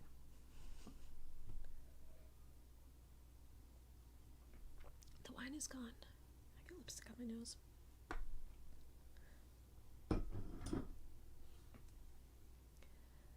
Yeah, we always get down to like shilling at the end, but you know what? If people don't join my Patreon, I can't make videos anymore. People are like, oh, you put your videos on YouTube, they must make so much money. They make like $8 a video. $8 a video. That's it. Patreon is all that supports me. If you can't afford Patreon, that's cool. Just like and subscribe and put comments on videos, because that helps a lot.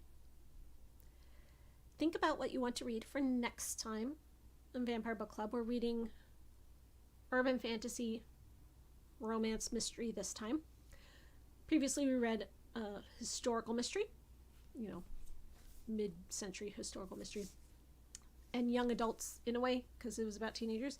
Previous to that, we read The Moth Diaries, which was more young adults, gothic. So something that's different than all those 3 things in a different direction. I like to keep the variety going. So you can suggest exact books you want to read, but I would rather you suggest types of books you want to read, genres or themes or something that I can choose several books, usually 3, off my shelf and be like, these 3 fit that genre, now let's vote. That's how I prefer to do it. So like someone earlier in the chat was mentioning Paul Faval's Vampire City. Yes, I do want to read that, but what would you put it with? What 3 books would go together with that we could make a vote for? Like underappreciated classics, pre-Dracula vampires, something like that I can figure out. Themes. I love themes. I love groups.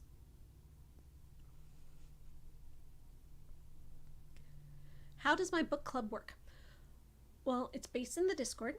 There's 2 channels in the Discord that once you join the Discord, you have to then join the book club. So in the rules section, it says click this icon if you want to join the book club, and then you get the special role.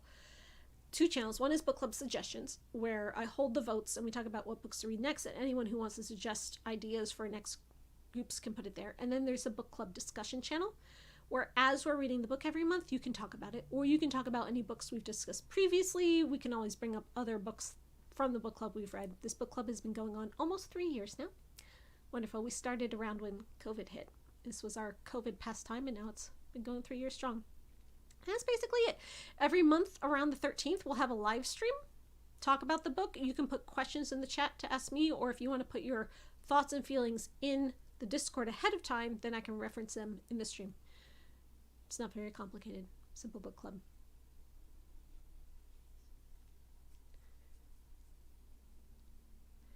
Indie books.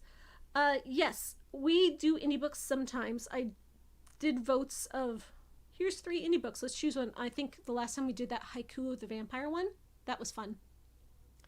Indie books are great. I love supporting indie authors and self-published authors and like up-and-coming authors. You don't want to call them like small time or whatever, that's condescending, but up-and-coming authors, and getting people to buy those books, because that's important. But a lot of people can't buy books, and people who participate in the book club will only participate if they can get it from a library, or get it used, or get it cheap or free somewhere. And you can't really do that with indie books, so I don't do it too often, because when we do them, we get much fewer participants in the book club, because fewer people have access to that, especially in other countries. Yes, you can pay for it and get the Kindle version on Amazon. Anyone can do that, but a lot of people don't have the money for that. And I do want this book club to be accessible. So I try to keep a variety. Like sometimes we'll have roughly inaccessible books, like The Carpet Merchant of Constantinople was not a very accessible book, though it was a free webcomic online, so you could have read it that way, but I don't think many people did before the book club, maybe after. But some people did still pay that $35 to buy that giant ass graphic novel. And that was good, because I'm sure that author got like a little boost in her sales, which indie authors always appreciate. I appreciate as an indie author. But I like to space it out, so we'll read like several mainstream big 5 published books and then indies, and keep the variety moving.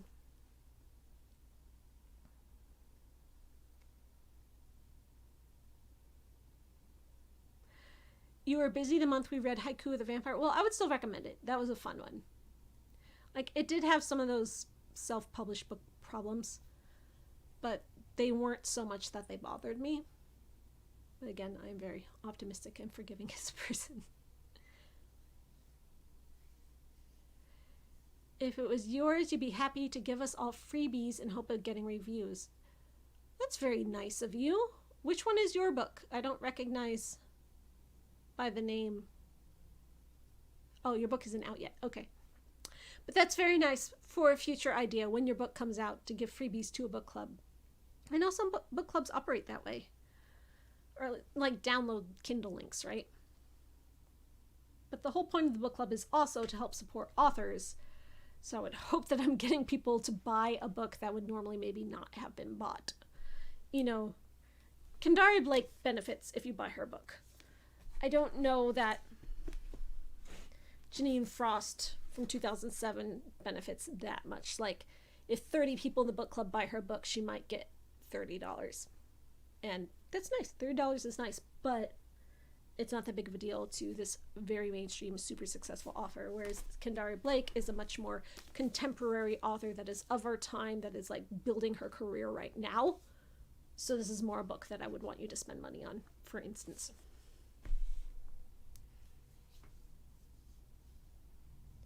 You'd also give freebies of yours, but not sure if anyone would want to read it.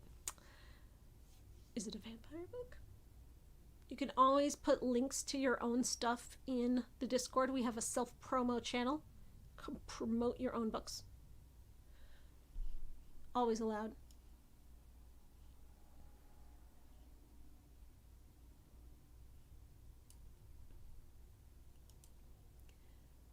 Have I covered everything? My camera's like, we're going wide. Now we're going close again. Sorry.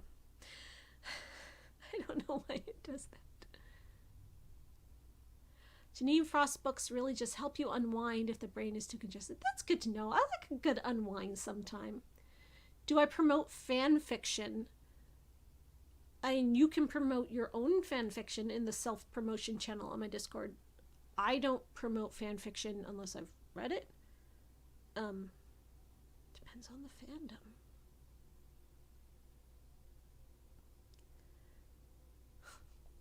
But you can promote anything you want in the self-promotion channel on my Discord. My kids sound cute. What do they look like? I post pictures of my kids all the time. Are you in my Discord? Ask me that same question in my Discord so I can respond to that question with a picture of my vampire children. Otherwise, I will forget. If you're not in my Discord, join it.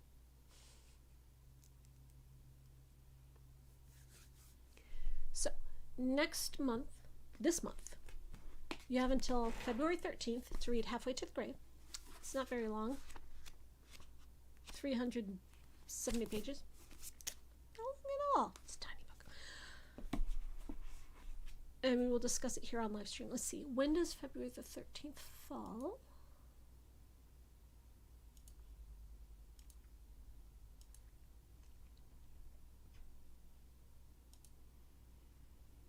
It's a Monday, so that should be good for us. We don't have to postpone it. Monday the 13th. Not as exciting as Friday the 13th, which I'm very happy you are all here for me. On Friday the 13th, my lucky day, when my first fledgling spawn was born. He was born on the 13th of August. And someone on Twitter, when I tweeted about it, replied and said that his 13th birthday would be on a Friday the 13th of August that year. I was like, no. But yeah, I looked it up. It's true. See, it's my lucky day. It's meant to be. So happy Friday the 13th to all of you. From me and my haunted camera. Ooh. You're gonna go. See, never does it when I want it to. I should have Lindsay on the stream here too. Lindsay was on the stream with us once. Did you watch that one? She did Crave with me. She read it and came on the stream. If there's another book we read that she's actually interested in, she would. She's not much of a vampire fan, so there would have to be some other aspect of it that interested her, like Crave. It was the hotness.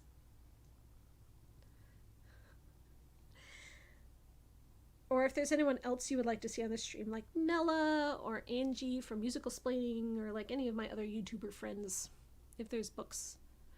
Princess Weeks has said that she might do it with me sometimes. I got lots of friends who you know and love. Just let me know what you want. Put in the Discord. Join the Discord and actually talk to me. Don't be a lurker. There's like 1,000 people in my Discord and 900 of them lurk. All the spooky gothic horror vibes to you as well. Thank you for joining me for the Vampire Book Club. I will see you next month. Until then, see you in the Discord. Please put your questions there, your suggestions for what type of book you want to read for the next book club, genre, theme, comparisons, all those things. And we will vote. Good night, good evening, good night, and cheers. Drink your wine, be happy.